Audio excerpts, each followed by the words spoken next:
Spirulina అంటే ఏంటి అసలు? స్పిరులినా అంటే ఏం లేదండి, ఇట్స్ ఇమ్యూనిటీ బూస్టర్. సో రోగ నిరోధక శక్తి పెంచే ఒక ప్రొడక్ట్. మీరు ఎగ్ తినేది ఎందుకు? ప్రోటీన్ కోసం. చికెన్ తినేది ప్రోటీన్ కోసం కదా. దీంట్లో 68% ఆఫ్ ప్రోటీన్ ఉంటుంది. మీరు ఇప్పుడు నాసా వాళ్ళు స్పేస్కి వెళ్ళేటప్పుడు ఫుడ్ క్యారీ చేయరు, ఎందుకంటే వాళ్ళు అది షిప్ చేయడానికి చాలా కాస్ట్ అవుతుంది. వాళ్ళు ఏం చేస్తారంటే స్పిరులినా క్యారీ చేస్తారు. WHO ఇప్పటి వరకు వరల్డ్ లో ఒక్కటే ఒక సూపర్ ఫుడ్ ఉంది, అంటే స్పిరులినా. అన్నట్టు నేను చాలా మంది దగ్గరికి వెళ్ళాను, వాళ్ళు ఎవరు అలౌ చేయలేదని చెప్పాను కదా.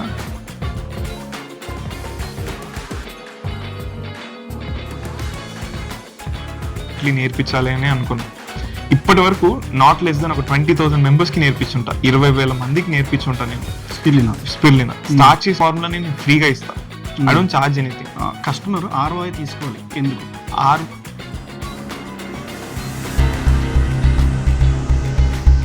వాడు చెప్తూ ఉంటారు, ఎక్కువ వాటర్ కన్జ్యూమ్ చేస్తే కొంచెం క్యాన్సర్ ఏదన్నా సైడ్ ఎఫెక్ట్స్ వస్తే వద్దు. మన ఆబ్వియస్లీ క్యాన్సర్ వస్తుందని కాదు, సింపుల్ గా చెప్పాలి అంటే మీకు వాటర్ బాటిల్స్ వాడడం హార్మ్ఫుల్ కాదు, అండ్ రీయూజ్ చేయడం హార్మ్ఫుల్. ఓకే. సో రెగ్యులర్ గా వాడుతూనే ఉండడం హార్మ్ఫుల్. ఇప్పుడు మీకు చెప్తాను, నేను ఇందాక చెప్పినట్టు వాటర్ బాటిల్స్ లో చాలా రకాలు ట్రయాంగిల్ షేప్ లో ఉంటుంది, మధ్యలో క్యాప్ ఉంటుంది కదా, ప్లాస్టిక్ క్యాప్, అది 2 సింబల్తో ఉంటుంది. ఫస్ట్ యూజ్ చేసినప్పుడు పెద్ద హార్మ్ఫుల్ ఏం కాదు, దాన్ని రీసైకిల్ చేసినప్పుడు మాది కూడా హార్మ్ఫుల్. వాటర్ బాటిల్ తాగేటప్పుడు మీకు ఏ బాటిల్ అని తెలియదు, దీనివల్ల చాలా హెల్త్ ఇష్యూస్ వస్తాయి. జనరల్గా సన్లో బయట ఎండలో పెట్టినప్పుడు, డైరెక్ట్ సన్ తగిలినప్పుడు మీకు ప్లాస్టిక్ పార్టికల్స్ అన్ని వాటర్లో మిక్స్ అవుతాయి. అప్పుడు మీకు మనకు ఒక చిన్న అపోహ ఉంటుంది ఏంటంటే, మనం మినరల్ వాటర్ తాగితే మనకి బోన్స్ వీక్ అవుతాయి, మోకాలు నొప్పులు వస్తాయి. We're only the brand we mix calcium in our water. Calcium mix. Plastic number 1లో ఉన్న, అంటే ట్రయాంగిల్, సింపుల్గా చెప్తాను మీకు, ట్రయాంగిల్ నెంబర్ లోపల, ట్రయాంగిల్ సింబల్ లోపల ప్రతి బాటిల్ మీద ఉంటుంది. ఇప్పుడు మీకు ప్రాబ్లం లేదు, బట్ ఇప్పుడు మీ టీం కూడా చూస్తున్నట్టున్నారు కింద బాటిల్ వాటర్ బాటిల్ని దాంట్లో రీయూజ్ చేస్తూ వాడతాం. మనకి ఇప్పుడు ఒక 2 లీటర్ థమ్స్అప్ బాటిల్ కొనేసి దాంట్లోనే వాటర్ ఫిల్ చేసుకుని పెట్టుకుంటాం. అలా కాకుండా అది అస్సలు చేయకూడదు, ఎందుకంటే అవన్నీ రీసైకిల్ నెంబర్ 1. మీ ఎంప్లాయీస్కి వచ్చేసరికి ఖచ్చితంగా శాలరీ డే రోజున ఒక మొక్క నాటాలని చెప్పేసి పెట్టారు కదా తెలుగులో. ఇప్పటి నుంచి అని తెలీదు స్పెసిఫిక్గా. తిరుపతిలో వచ్చేసరికి గ్లాస్ బాటిల్స్ లాంచ్ చేస్తున్నారు కదా. ఇప్పటికీ నాకు తెలిసి ఒక 2,000 వాటర్ బాటిల్స్ టెస్టింగ్కి వెళ్ళి ఉంటాయి. దాంట్లో ఒక 4-5 వాటర్ బాటిల్స్ మాత్రమే అప్రూవ్ అయ్యి ఇప్పుడు బయట పైన సప్లై చేస్తున్నారు. ROI is the only brand. మేము పంపించిన ఫస్ట్ అటెంప్ట్లోనే సెలెక్ట్ అయిపోయింది. వెరీ సూన్ మనం మీరు తిరుమలలో కూడా మా వాటర్ బాటిల్స్ కూడా.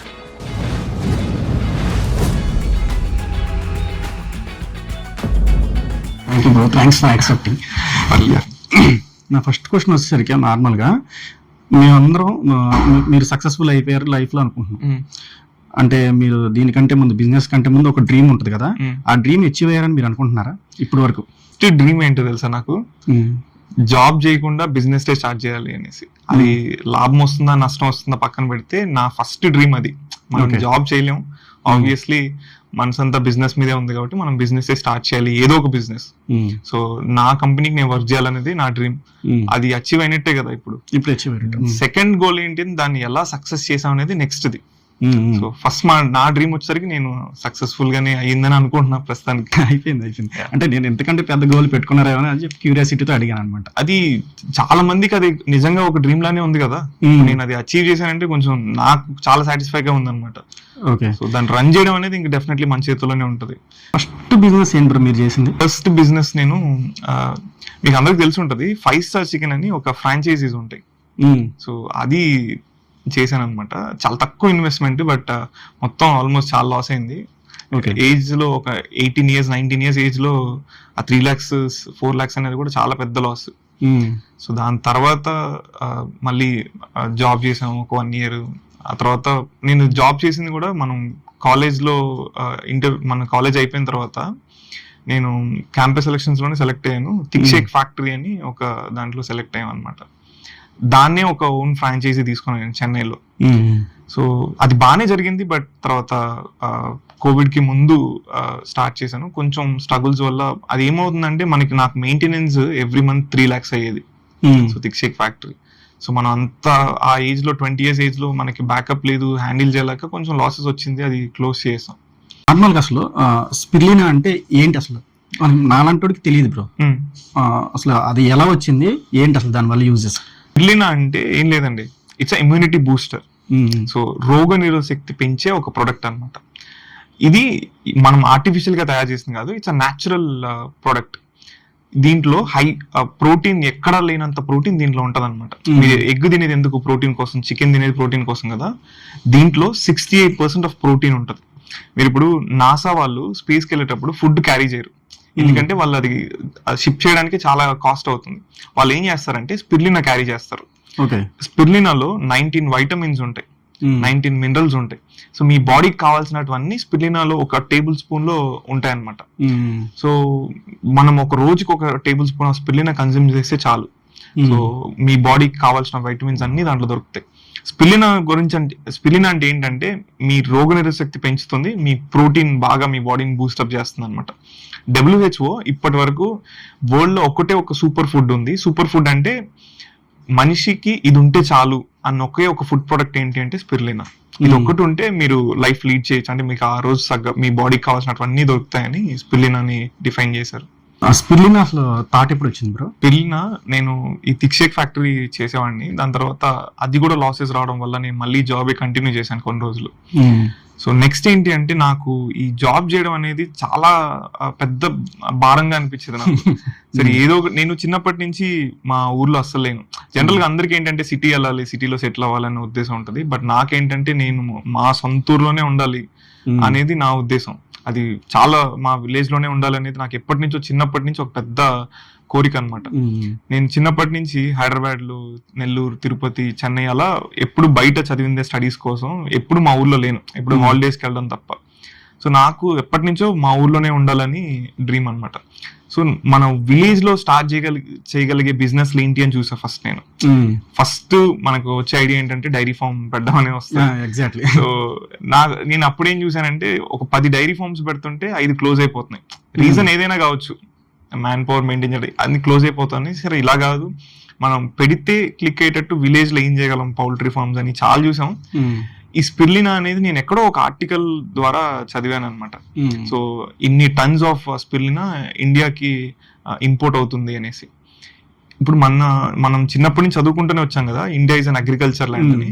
ఇంత అగ్రికల్చర్ ల్యాండ్ ఉన్నప్పుడు మనం దీన్ని ఎందుకు కల్టివేట్ చేయలేకపోతున్నాం, ఎందుకు మనం ఇంపోర్ట్ చేసుకోవాల్సి వస్తుందని కొంచెం రీసెర్చ్ చేసి తర్వాత నాకు తెలిసిన వాళ్ళు ఎవరో ఎక్కడో చేస్తున్నారంటే వెళ్ళి చూసి, బట్ నాలెడ్జ్ అంతా మనం స్టార్ట్ చేయకముందు నాకు జీరో నాలెడ్జ్. చేసిన తర్వాతే ఎక్స్పీరియన్స్ ద్వారానే మొత్తం నాలెడ్జ్ అంతా వచ్చిందనమాట.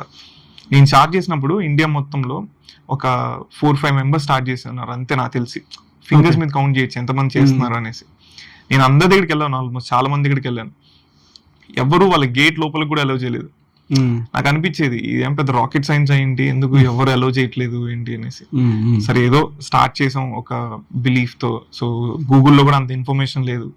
స్టార్ట్ చేసిన తర్వాత స్లోగా మన ఎక్స్పీరియన్స్ ద్వారానే అంత నేర్చుకున్నాం.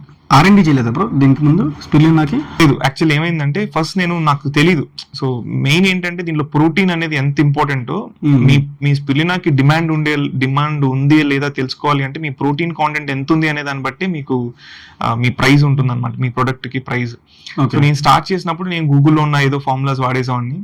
సో నాకు తెలిసింది ఏంటంటే స్పిరులినా మనం స్టార్ట్ చేస్తే వచ్చి తీసుకెళ్తారన్న మైండ్ సెట్ లో స్టార్ట్ చేశాను. ఎందుకంటే this is super food, WHO announce చేసింది ఇది ఒక సూపర్ ఫుడ్ అని. స్టార్ట్ చేస్తే ఖచ్చితంగా వచ్చి అలా తీసుకెళ్లిపోతారని అనుకున్నా, బట్ అలా జరగలేదు. నేను గూగుల్లో ఉన్న ఫార్ములాస్ అవి వాడాను, మనకి ఒక 55% అలా వచ్చేది ప్రోటీన్. దాని తర్వాత నేను కొంతమంది ఆల్గే ప్రొఫెసర్స్ ని కలిసి, spirulina is nothing but algae కదా, సో ఆల్గే ప్రొఫెసర్స్ ని కలిసి దీన్ని ఏం చేస్తే మనకి ప్రోటీన్ బూస్ట్ అవుతుంది అని కొంచెం వాళ్ళకి సాలరీస్ పే చేసి మరి R&D చేసి ఫైనల్ గా ఒక ఫార్ములాతో వచ్చాం అనమాట.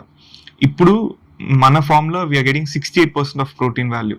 స్పిరులినాలో మనకి 68% వస్తుంది, which is second highest in India. FSSAI లో రిజిస్టర్ అయిన కంపెనీస్ లో మంది సెకండ్ టాప్ ఉందన్నమాట. మనకంటే ముందు ఎవరో చేస్తున్నారు, బట్ వాళ్ళు ఎలా చేస్తున్నారు అనేది డెఫినెట్లీ వాళ్ళు కష్టపడి ఉంటేనే వాళ్ళకి కూడా 70% అనేది వచ్చి ఉంటుంది. But we're in the top 2. స్పిరులినాకి ఒక సిండికేట్ ఉందని చెప్పేసి నేను చేసిన కొంచెం రీసెర్చ్ లో తెలిసిందనమాట. తమిళనాడులో వీళ్ళు సిండికేట్ ఒకటి ఫామ్ చేశారు, వాళ్ళు మాత్రమే కొనగలరు, ఇంకా వేరే వాళ్ళు అయితే కొనలేరని. బట్ మీరేమో డైరెక్ట్ కస్టమర్ అన్నారు, డైరెక్ట్ కస్టమర్ మీ నుంచి డైరెక్ట్ కస్టమర్ కే సేల్ చేస్తారు కదా. అసలు ఈ థాట్ ఎలా వచ్చింది, ఎందుకు చేస్తున్నారు అది? ఎలా ఉండేదంటే ఫస్ట్ ఒక 6 months ఒక 1 kg కూడా సేల్ చేయలేదు. నేను ఫస్ట్ నా ఇంటెన్షన్ నేనేమనుకున్నానంటే మనం స్టార్ట్ చేస్తే వచ్చి తీసుకెళ్తారు డెఫినెట్లీ, అది అందరికీ ఉపయోగపడేది కదా నేను అనుకున్నా. బట్ ఒక 6 months లో మీరు నమ్మరు, 1 kg కూడా అమ్మలేదు నేను. ఓకే. ఎవ్వరు కొనేవాళ్ళదానికి ఇంట్రెస్ట్ చూపిలేదు. సరే నేను ఫైనల్ గా రీసెర్చ్ చేసిన తర్వాత చెన్నైలో ఒక కంపెనీ బల్క్ గా ఫార్మర్స్ అందరి దగ్గర నుంచి కొనుక్కుంటుంది, స్పిల్లినా ఫార్మర్స్ దగ్గర నుంచి అని నేను వాళ్ళని అప్రోచ్ అయ్యాను. బయట మార్కెట్ రేట్ 650-700 ఉంటే అప్పట్లో వాళ్ళు నా దగ్గర ఒక 350 రూపీస్ కి అలా కొన్నారనమాట. నాకు ప్రొడక్షన్ కాస్టే 300 అయ్యేది, 50 రూపీస్ మార్జిన్ కి అమ్మేవాడిని అనమాట నేను. సరే అది తర్వాత ఒక 2-3 months ఇలానే చేశాను. తర్వాత వాళ్ళు తీసుకొని వాళ్ళు ఎక్కడో దగ్గర సేల్ చేయాలి కదా, వాళ్ళు ఎవరికి సేల్ చేస్తున్నారో తెలుసుకుందాం, దాన్ని బట్టి మనం కూడా డైరెక్ట్ గా వాళ్ళకి సేల్ చేస్తే మనకి ఇంకొంచెం మార్జిన్ వస్తుంది కదా అని రీసెర్చ్ చేశాను అనమాట. నేను చెన్నైకి పంపిస్తే, అంటే నేను నెల్లూరు డిస్ట్రిక్ట్ మంది, సో నేను నెల్లూరు నుంచి చెన్నైకి పంపిస్తే అది తిరిగి చెన్నై నుంచి మళ్ళీ నెల్లూరుకే వచ్చేది. ఎందుకంటే ఇండియాలో ఆంధ్రప్రదేశ్ లో ఎక్కువ ప్రాన్స్ కల్టివేషన్ చేస్తారు, షిప్ కల్టివేషన్, రొయ్యలు చెరువులు ఎక్కువ అనమాట. సో ఇది రొయ్యల్లో ఫీడ్ లాగా వాడతారు, అంటే ఫీడ్ లో సప్లిమెంట్ లాగా వాడతారు అనమాట. నేను చెన్నైకి పంపిస్తే తిరిగి మళ్ళీ నెల్లూరుకి వచ్చేది. అరే మన సొంత ఊర్లో మనం ఎందుకు సేల్ చేయకూడదు అని స్టార్ట్ చేశాను అనమాట. ఫార్మర్స్ ని మీట్ అవ్వడం, సో వాళ్ళకి స్పిల్లిన ఎలాంటి యూజెస్ ఇస్తుంది రొయ్యలకి, అది ఎలా ఉపయోగపడుతుంది, ఇవన్నీ కన్విన్స్ చేశాను అనమాట. నా సొంత రిలేటివ్స్ రొయ్యల చెరువులు చేసే వాళ్ళు కూడా నన్ను నమ్మలేదు. వాళ్ళ భయం ఏంటి అంటే మనం రొయ్యల చెరువుల్లో లక్షలు ఇన్వెస్ట్ చేస్తాం, ఇది ఏదైనా ఒకటి వాడి మొత్తం చెరువులన్నీ పోతే ఎలా ఉంటదంటే, మీకు లాభం వచ్చిందంటే ఒక 10 లక్షల లాభం వస్తుంది, నష్టం వచ్చిందంటే 50 లక్షల నష్టం వస్తుంది రొయ్యల చెరువులో. సో అందుకని ఫార్మర్ అనే వాళ్ళు ప్రతిదీ కాన్షియస్ గా చూసుకుంటారు రొయ్యల చెరువులు మాత్రం. సో నేను నా రిలేటివ్స్ చెప్తే కూడా వాళ్ళు నమ్మేవాళ్ళు కాదు, ఇది ఉపయోగపడుతుంది ఇది అది అని. నేను ఎగ్జాంపుల్స్ కూడా చెప్పేవాడిని. ఇప్పుడు సముద్రంలో పెద్ద పెద్ద సైజులు ఉంటాయి రొయ్యలు, అక్కడ ఎవరు ఫీడ్ వేసేసి రారు కదా, అది జనరల్ గా తిని బతికేది ఆల్గని ఈ నాచే తిని బతుకుతాయి అని నేను చెప్పినా వాళ్ళు ఎవరు నమ్మేవాళ్ళు కాదనమాట. ఇప్పుడు ఎలా అయిపోయిందంటే, నేను ఫార్మర్స్ గిలానే చెప్తాను. ఒకప్పుడు మన తాతయ్యలు నాన్నమ్మలు అందరూ సాల్ట్ తో బ్రష్ చేసేవాళ్ళు, ఇప్పుడు కొత్తగా అడుగుతున్నారు మీ టూత్ పేస్ట్ లో సాల్ట్ ఉందా అని. సేమ్ అలాగే ఒకప్పుడు రొయ్యలు ఇవి తినే బతికేవి. మనం ఈ ఆర్టిఫిషియల్ అన్ని అలవాటు చేసిన తర్వాత ఆ స్పిల్లినా అనేది ఆ ఫార్మర్స్ కి తెలియదు. సో ఇదన్నీ కన్విన్స్ చేసుకుంటూ వచ్చాను అనమాట ఫార్మర్స్ ని. ఏషియా కాంటినెంట్ లోనే India is the 2nd largest area wise shrimp cultivation, అంటే విస్తీర్ణం పరంగా ఇండియా 2nd పొజిషన్ లో ఉంది రొయ్యల చెరువులు చేయడంలో. ఈల్డింగ్ పరంగా ఇండియా 4th ప్లేస్ లో ఉంది. మనకంటే చిన్న కంట్రీస్ లైక్ ఫిలిప్పైన్స్ మనకంటే ముందున్నాయి, ఎందుకంటే వాళ్ళు న్యూ టెక్నాలజీ వాడుతున్నారు. ఇప్పుడు వాళ్ళు స్పిర్లినా అనేది ఎప్పుడో లాస్ట్ 10 years నుంచి వాడుతున్నారు, మన ఇండియాలో ఇప్పుడిప్పుడు స్టార్ట్ చేస్తున్నారు అనమాట. సో ఇంత టెక్నాలజీ పరంగా ఇంత వెనకబడి ఉన్నాం ఫార్మింగ్ టెక్నాలజీలో. వేరే టెక్నాలజీ గురించి నేను మాట్లాడలేదు, ఫార్మింగ్ టెక్నాలజీలో మనం ఇప్పుడిప్పుడు వాడుతున్నాం కదా, వాడండి అని ఫార్మర్స్ కి నేను ఫ్రీగా ఇచ్చేవాడిని. మీకు ఒక 10 acres ఉంటే 1 acre లో వాడి చూడండి. మీరు ఎలాగో 10 acres కి ఒకటే ఫీడ్ వాడతారు, వాటర్ క్లైమేట్స్ అన్ని ఒకటే, మీకు ఈ 1 acre లో కొంచెం డిఫరెన్స్ వచ్చినా మీకు తెలిసిపోతుంది ఇది స్పిర్లినా వల్ల వచ్చిందని. పాసిబుల్ అలా మీకు రిజల్ట్ కనిపిస్తేనే నా దగ్గర వాడండి నేను అని చెప్పేవాడిని అనమాట. ఆ 1 acre కి ఎంత అయితే అవుతుందో అది నేను ఫ్రీగా ఇచ్చేవాడిని. ఆ తర్వాత స్లోగా అది రిజల్ట్స్ రావడం, వాళ్ళకి డెఫినెట్లీ మంచి రిజల్ట్స్ కనిపిస్తాయి స్పిల్లినా వల్ల. అవన్నీ రావడం తర్వాత నా దగ్గర స్టార్ట్ చేశారు. అంతే తప్ప రిజల్ట్స్ మనం ఎలా ఉంటదంటే, మనం ఒక్కసారి ఫార్మర్ కి ఒక రిజల్ట్ చూపించామంటే పక్కనున్న 100 మంది ఫార్మర్స్ వస్తారు మన దగ్గరికి. సో అది మనం ప్రూవ్ చేసాం కాబట్టి ఇప్పుడు మనకి ఇప్పుడు ఆల్మోస్ట్ ఒక 2000 members ఫార్మర్స్ ఉన్నారు. ఫీడ్ కంపెనీస్ ఒక 4-5 ఫీడ్ కంపెనీస్ ఉన్నాయి, కాస్మెటిక్ కంపెనీస్ కి సప్లై చేస్తున్నాం, ఫార్మస్యూటికల్ కంపెనీస్ కి సప్లై చేస్తున్నాం.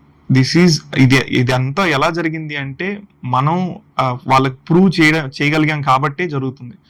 ఎంత టైం పీరియడ్ పట్టిందో ఇక ఈ అచీవ్మెంట్ రావడానికి? ఆల్మోస్ట్ మనం ఇప్పుడు 5 years నుంచి చేస్తున్నాం అండి.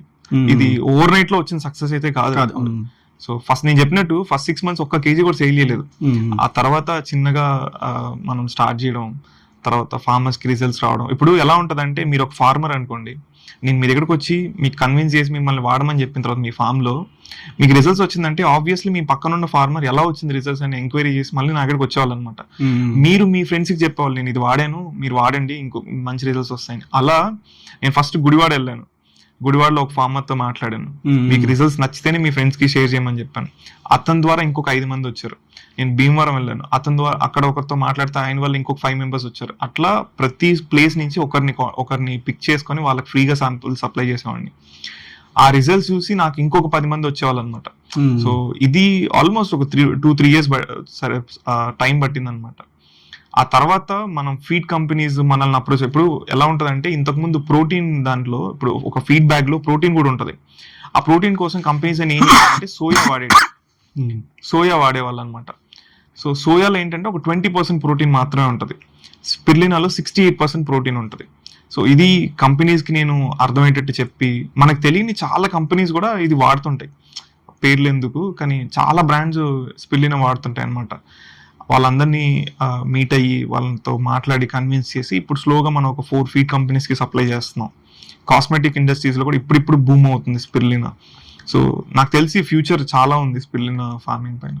బ్యాక్ టు ఇందాక అడిగాను కదా క్వశ్చన్, దాని గురించి చెప్పండి. అసలు స్పిర్లినాకి ఒక సిండికేట్ ఉంది కదా చెన్నైలో. సిండికేట్ అంటే యాక్చువల్ ఏంటంటే అండి, టు బి ఫ్రాంక్, ఇండియా మొత్తంలో ఎక్కడ స్పిర్లినా కల్టివేషన్ బాగా జరుగుతుంది అంటే తమిళనాడు. ఓకే. సో తమిళనాడులో ఎక్కువ కల్టివేషన్ జరుగుతుంది. సిండికేట్ అంటే నాకు తెలిసి లేదనుకుంటా, బికాజ్ ఎవరి ఇండివిజువల్ కల్టివేషన్ వాళ్ళు చేస్తున్నారు. బట్ ఒకటి ఏంటంటే తమిళనాడు మీరు ఏ బ్రాండ్ ని చూసినా, ఎక్కడ స్పిర్లినా కన్జ్యూమ్ చేస్తున్నా, ఎక్కడి నుంచి మీకు స్పిర్లినా వస్తుందంటే వాళ్ళు ఖచ్చితంగా తమిళనాడు అని చెప్తారు. సో అది ఎలా స్టార్ట్ అయిందో నాకు తెలియదు. మనం కొంచెం ఎక్కువ ప్రోటీన్ ఇస్తున్నాం. ఇప్పుడు తమిళనాడు నుంచి వచ్చేది 60%, 65% ఉంటుంది. మనం 68% ఇవ్వడానికి రెడీగా ఉన్నా సరే వాళ్ళు రిఫ్యూజ్ చేస్తారనమాట. ఎందుకు అంటే దీంట్లో స్పిర్లినాలో ఫైకోసైనస్ అని ఒకటి ఉంటుంది, ఒక ప్రోడక్ట్. ఇప్పుడు మనం మిల్క్ నుంచి కర్డ్ ఎలా ఎక్స్ట్రాక్ట్ చేస్తామో, వెన్న ఎలా ఎక్స్ట్రాక్ట్ చేస్తామో, సేమ్ అలాగే స్పిర్లినా నుంచి ఫైకోసైనస్ అని ఒకటి ఉంటుంది. దీన్ని మీరు ఎక్స్ట్రాక్ట్ చేసిన తర్వాత ఇంకా మిగిలిన వేస్ట్ ఉంటుంది చూసారా, బేస్ ఉంటుంది చూసారా, అది మీరు 400 కూడా ఇచ్చేయచ్చు. ఓకే. సో తమిళనాడు నుంచి వచ్చే వాళ్ళందరూ అలా చేస్తున్నారు అనమాట.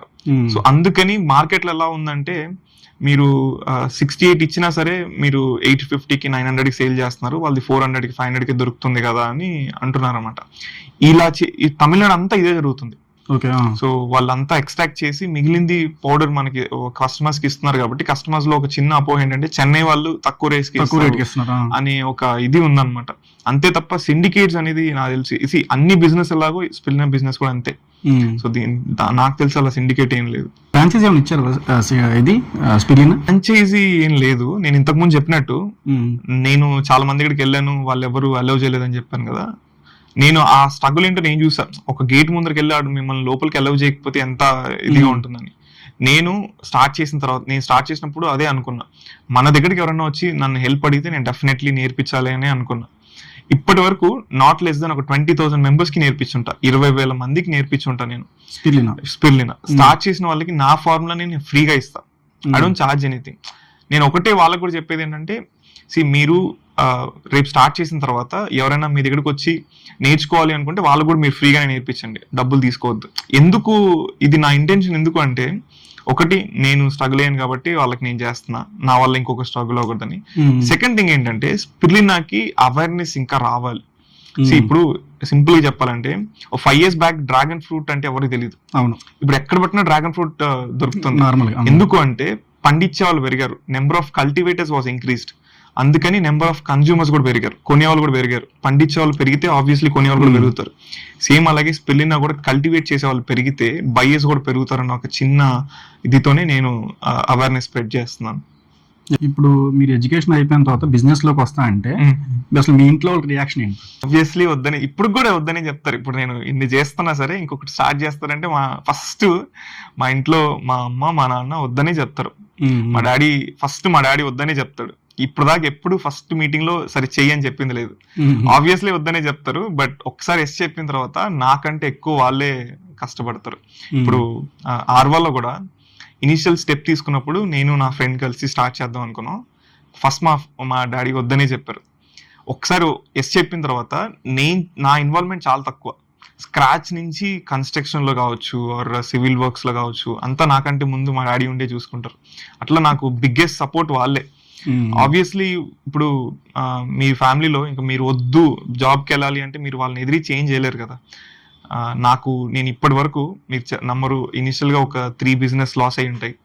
తర్వాత స్పిర్లినా కూడా ఫస్ట్ ఇనిషియల్ స్టేజ్ లో ఫండింగ్ లెక్క మా ఇంట్లోనే అడిగాను. తర్వాత ఇప్పుడు ఆర్వా ఇన్ని చేసినా సరే ఇంకా వాళ్ళకి ఎక్కడో ఒక నమ్మకం, వీడు సస్టైన్ అవుతాడు, ఏదో ఒకటి చేస్తాడు అనేసి. ఇప్పుడు ఆర్వాతో అది కొంచెం స్ట్రాంగ్ అయిందని అనుకుంటున్నా. ఇప్పటి వరకు అయితే వాళ్ళే నాకు బిగ్గెస్ట్ సపోర్ట్. నార్మల్గా పార్ట్నర్షిప్ అంటే ఉమ్, అంటే బిజినెస్ చేస్తా అంటే ఒప్పుకోరు. ఉమ్, ఉమ్, పార్ట్నర్షిప్ అంటే ఇంకా భయపడతారు. ఉమ్, అంటే మేబీ స్టార్టింగ్ స్టేజ్ లో బాగున్నా సరే ఫ్యూచర్ లో గొడవలు రావచ్చు, మిస్అండర్స్టాండింగ్స్ రావచ్చు అంటారు కదా. ఉమ్. ఉదయ్ గారిని ఎలా తీసుకున్నారు? ఉదయ్ నాకు మా విలేజ్ అన్నమాట, మా Okay. ఊరే. సో నాకు మంచి ఫ్రెండ్. సో ఫ్రెండ్ కంటే కూడా ఏంటంటే ఇప్పుడు ఫ్రెండ్స్ లో కూడా 2 రకాలు ఉంటారు. ఒకటి లిమిట్స్ వరకే ఉండే ఫ్రెండ్స్, ఒకటి లిమిట్ దాటి ఉండే ఫ్రెండ్స్. ఉదయ్ నాకు లిమిట్ దాటి ఉండే ఫ్రెండ్ అనమాట. So Okay. వారి దగ్గర ఏవి ఇది హైడ్ చేయాలి, ఇది దాచిపెట్టాలనేది ఏం లేదు. ఎంత పర్సనల్ థింగ్స్ మాట్లాడుకుంటాం అంటే ఈ కెమెరా ముందు చెప్పలేము. ఆబ్వియస్లీ అంత పర్సనల్ గా మాట్లాడుకుంటాం. సో నేను వాడు అనుకున్నప్పుడు కూడా మా ఇద్దరు ఫస్ట్ మీటింగ్ ఎలా జరిగిందంటే, ఒక బిజినెస్ స్టార్ట్ చేద్దాం అనుకున్నప్పుడు చాలా అనుకున్నాం అనమాట. ఒక గ్యాస్ ఇండస్ట్రీ స్టార్ట్ చేద్దాం, ఎల్పిజి గ్యాస్ ఇండస్ట్రీ, అలాంటివి చాలా అనుకుని ఫైనల్ గా వాటర్ బాటిల్కి వచ్చాం. ఎందుకంటే ఫ్యూచర్ వాటర్ మీద ఎక్కువ ఉంటుంది అనేసి. మేము కూర్చున్నప్పుడు మేమిద్దరం వాడు నాకు చెప్పిన మాట ఏంటంటే, నువ్వు నన్ను ఎలా తిట్టినా సరే నేను తీసుకుంటా, నేను ఎలా తిట్టినా సరే నువ్వు తీసుకో. ఇది ఒక్కటే మనం ఒక పాయింట్ లో ఒక అగ్రిమెంట్ రాసుకున్నాం. నేను ఏదో తిట్టేసాను నువ్వు ఫీల్ అవద్దు. ఎందుకంటే చిన్నప్పటి నుంచి మేము ఒకరినొకరు మేము అరుచుకున్నా సరే ఎప్పుడు మనం హట్ అవ్వం. బట్ మనీ విషయానికి వచ్చేసరికి లేదా బిజినెస్ విషయానికి వచ్చేసరికి ఎవరు ఏదన్నా ఒక మాట అన్నా మనం తీసుకోలేం. అది ఫ్రెండ్షిప్, ఎంత ఫ్రెండ్షిప్ ఉన్నా సరే. సో మేము అందుకనే ఫస్ట్ మాట్లాడుకున్న మాట ఏంటంటే అదే. సో నువ్వు ఎన్నన్నా సరే నేను నిన్ను అనట్లేదు, నువ్వు చేయని పనికి అంటున్నాను అనేసి ఆ అగ్రిమెంట్ మా ఇద్దరి మధ్య అండర్స్టాండింగ్ ఉంది కాబట్టి నాకు ఇప్పటివరకైతే ఆ ప్రాబ్లం రాదు కూడా. ఆర్వా అంటే ఆ పేరు ఎలా వచ్చింది? ఆర్వా ఫస్ట్ మేము అమృతం అని స్టార్ట్ చేద్దాం అనుకున్నాం. వాటర్ బాటిల్స్, అమృతం లాంటి వాటర్ బాటిల్స్ అని. But when you are planning to expand to other states, మీరు తెలంగాణకి లేదా తమిళనాడుకి వెళ్ళాలంటే వాళ్ళకి ఇది తెలుగు వర్డ్ కాబట్టి వాళ్ళకి అంత ఎక్కదు. సో అందుకని డెఫినెట్లీ ఒక ఇంగ్లీష్ వర్డే వాడాలి అని అనుకున్నాం. సేమ్ లైక్ బిస్లరీ ఇట్లా బ్రాండ్స్లో మేము చాలా ChatGPTని అడిగాము, చాలా చేసాం. కానీ అన్ని చూసినా సరే ఎండ్ ఆఫ్ ద డే మీరు ట్రేడ్ మార్క్ రిజిస్టర్ చేసుకోవాలి. మీరు ఏ బ్రాండ్ చూసినా సరే అది ట్రేడ్ మార్క్ ఆల్రెడీ రిజిస్టర్ అయిపోయింది. తర్వాత ఆర్వా అనేది ఒక గ్రీక్ వర్డ్ లో నుంచి వచ్చింది అనమాట. ఓకే. సో దాన్ని ఆర్వా అంటే ఏంటంటే ప్యూర్, స్వచ్ఛమైంది అని అర్థం అనమాట. సో దాన్ని ఎందుకు పిక్ చేసుకోకూడదని మేము పిక్ చేసుకొని పెట్టాం. తీరా చూసిన తర్వాత అది ఆల్రెడీ దుబాయ్ లో ఉందన్నమాట ఆ బ్రాండ్ ఒకటి. బట్ లక్కీలీ మాకు ఇండియాలో పేటెంట్ ట్రేడ్ మార్క్ అయితే వచ్చింది. ఇప్పుడు బిస్లరీ ఉంది, కెన్లీ ఉంది, టాటా ఉంది, అక్వాఫైనా ఉన్నాయి, నెంబర్ ఆఫ్ కంపెనీస్ ఉన్నాయి. కస్టమర్ ఆర్వా తీసుకోవాలి ఎందుకు? ఆర్వాని ఎందుకు అంటే వై నాట్ ఆర్వా? ఇప్పుడు ఆర్వా ఏం చేస్తుందో మేము జనాలకి చెప్తే, అంటే ఆర్వా ఏం ప్రొవైడ్ చేస్తుందో మేము కస్టమర్స్కి చెప్తే వాళ్ళ ఆర్వా ఎందుకు తీసుకోరు? We're different from other brands. ఎందుకు కూడా చెప్తాను. ఇప్పుడు అదర్ బ్రాండ్స్ ఏం చేస్తాయంటే, ఇప్పుడు పెద్ద పెద్ద బ్రాండ్స్, మీరు అన్న పెద్ద పెద్ద బ్రాండ్స్ కూడా వాళ్ళకి ఓన్ అవుట్లెట్స్ ఉండవు, ఓన్ ఫిల్లింగ్ స్టేషన్స్ ఉండవు, అంటే వాటర్ ప్లాంట్స్ ఉండవు అనమాట. వాళ్ళు ఏం చేస్తారంటే లోకల్లో ఉన్న వాటర్ ప్లాంట్స్కి వెళ్ళి జాబ్ వర్క్ చేసుకుంటారు. Job work in the sense, నా బాటిల్ నా లేబుల్ ఇస్తా, నువ్వు వాటర్ ఫిల్ చేసి. సో అది వాళ్ళ ఇంటెన్షన్ అనమాట. అంటే మనం అన్ని ఏరియాస్కి సప్లై చేయాలి to make money. But Arva is completely different. మేము మా ఓన్ అవుట్లెట్స్తోనే మేము ముందుకు వస్తాం అనమాట. బికాజ్ ఐ టెల్ యూ, మీకు ఇప్పుడు ఫర్ ఎగ్జాంపుల్ మీకు ఒక వాటర్ ప్లాంట్ ఇండస్ట్రీ ఉందనుకోండి, మీరు ఓన్గా మీ వాటర్ బాటిల్ రన్ చేస్తున్నారు. నేను యాజ్ ఏ ఒక పెద్ద కంపెనీ నేను వచ్చి ఆర్వానే అడిగాను అనుకోండి, మీ ఫస్ట్ ప్రిఫరెన్స్ ఎప్పుడైనా ఏది ఉంటుంది? మీ వాటర్ బాటిల్ ఉంటుంది.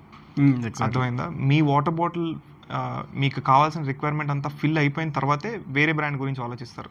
అండ్ సెకండ్ థింగ్, అలాంటి సిచ్యువేషన్లో ఆర్వా ఉండకూడదని we make our own water bottles. Second thing, the quality. మేము ప్లాస్టిక్ బాటిల్స్ అనగానే మీకు వాటర్ బాటిల్ అంటే ప్లాస్టిక్ గుర్తొస్తుంది. ప్లాస్టిక్లో చాలా రకాలు ఉంటాయి. రీసైకిల్డ్ ప్లాస్టిక్ ఉంటుంది, ఫస్ట్ క్వాలిటీ ప్లాస్టిక్ ఉంటుంది. ఇవన్నిట్లో మీరు వాటర్ బాటిల్ తాగేటప్పుడు మీకు ఏ బాటిల్ అని తెలియదు. దీనివల్ల చాలా హెల్త్ ఇష్యూస్ వస్తాయి. జనరల్గా అనుకుంటారు ప్లాస్టిక్ వాటర్ బాటిల్లో తాగితే మనకి క్యాన్సర్ వస్తుంది, చాలా హెల్త్ ఇష్యూస్ వస్తాయి అనుకుంటారు కదా. కాదు, ఎలాంటి వాటర్ బాటిల్లో తాగితే వస్తాయో తెలుసా?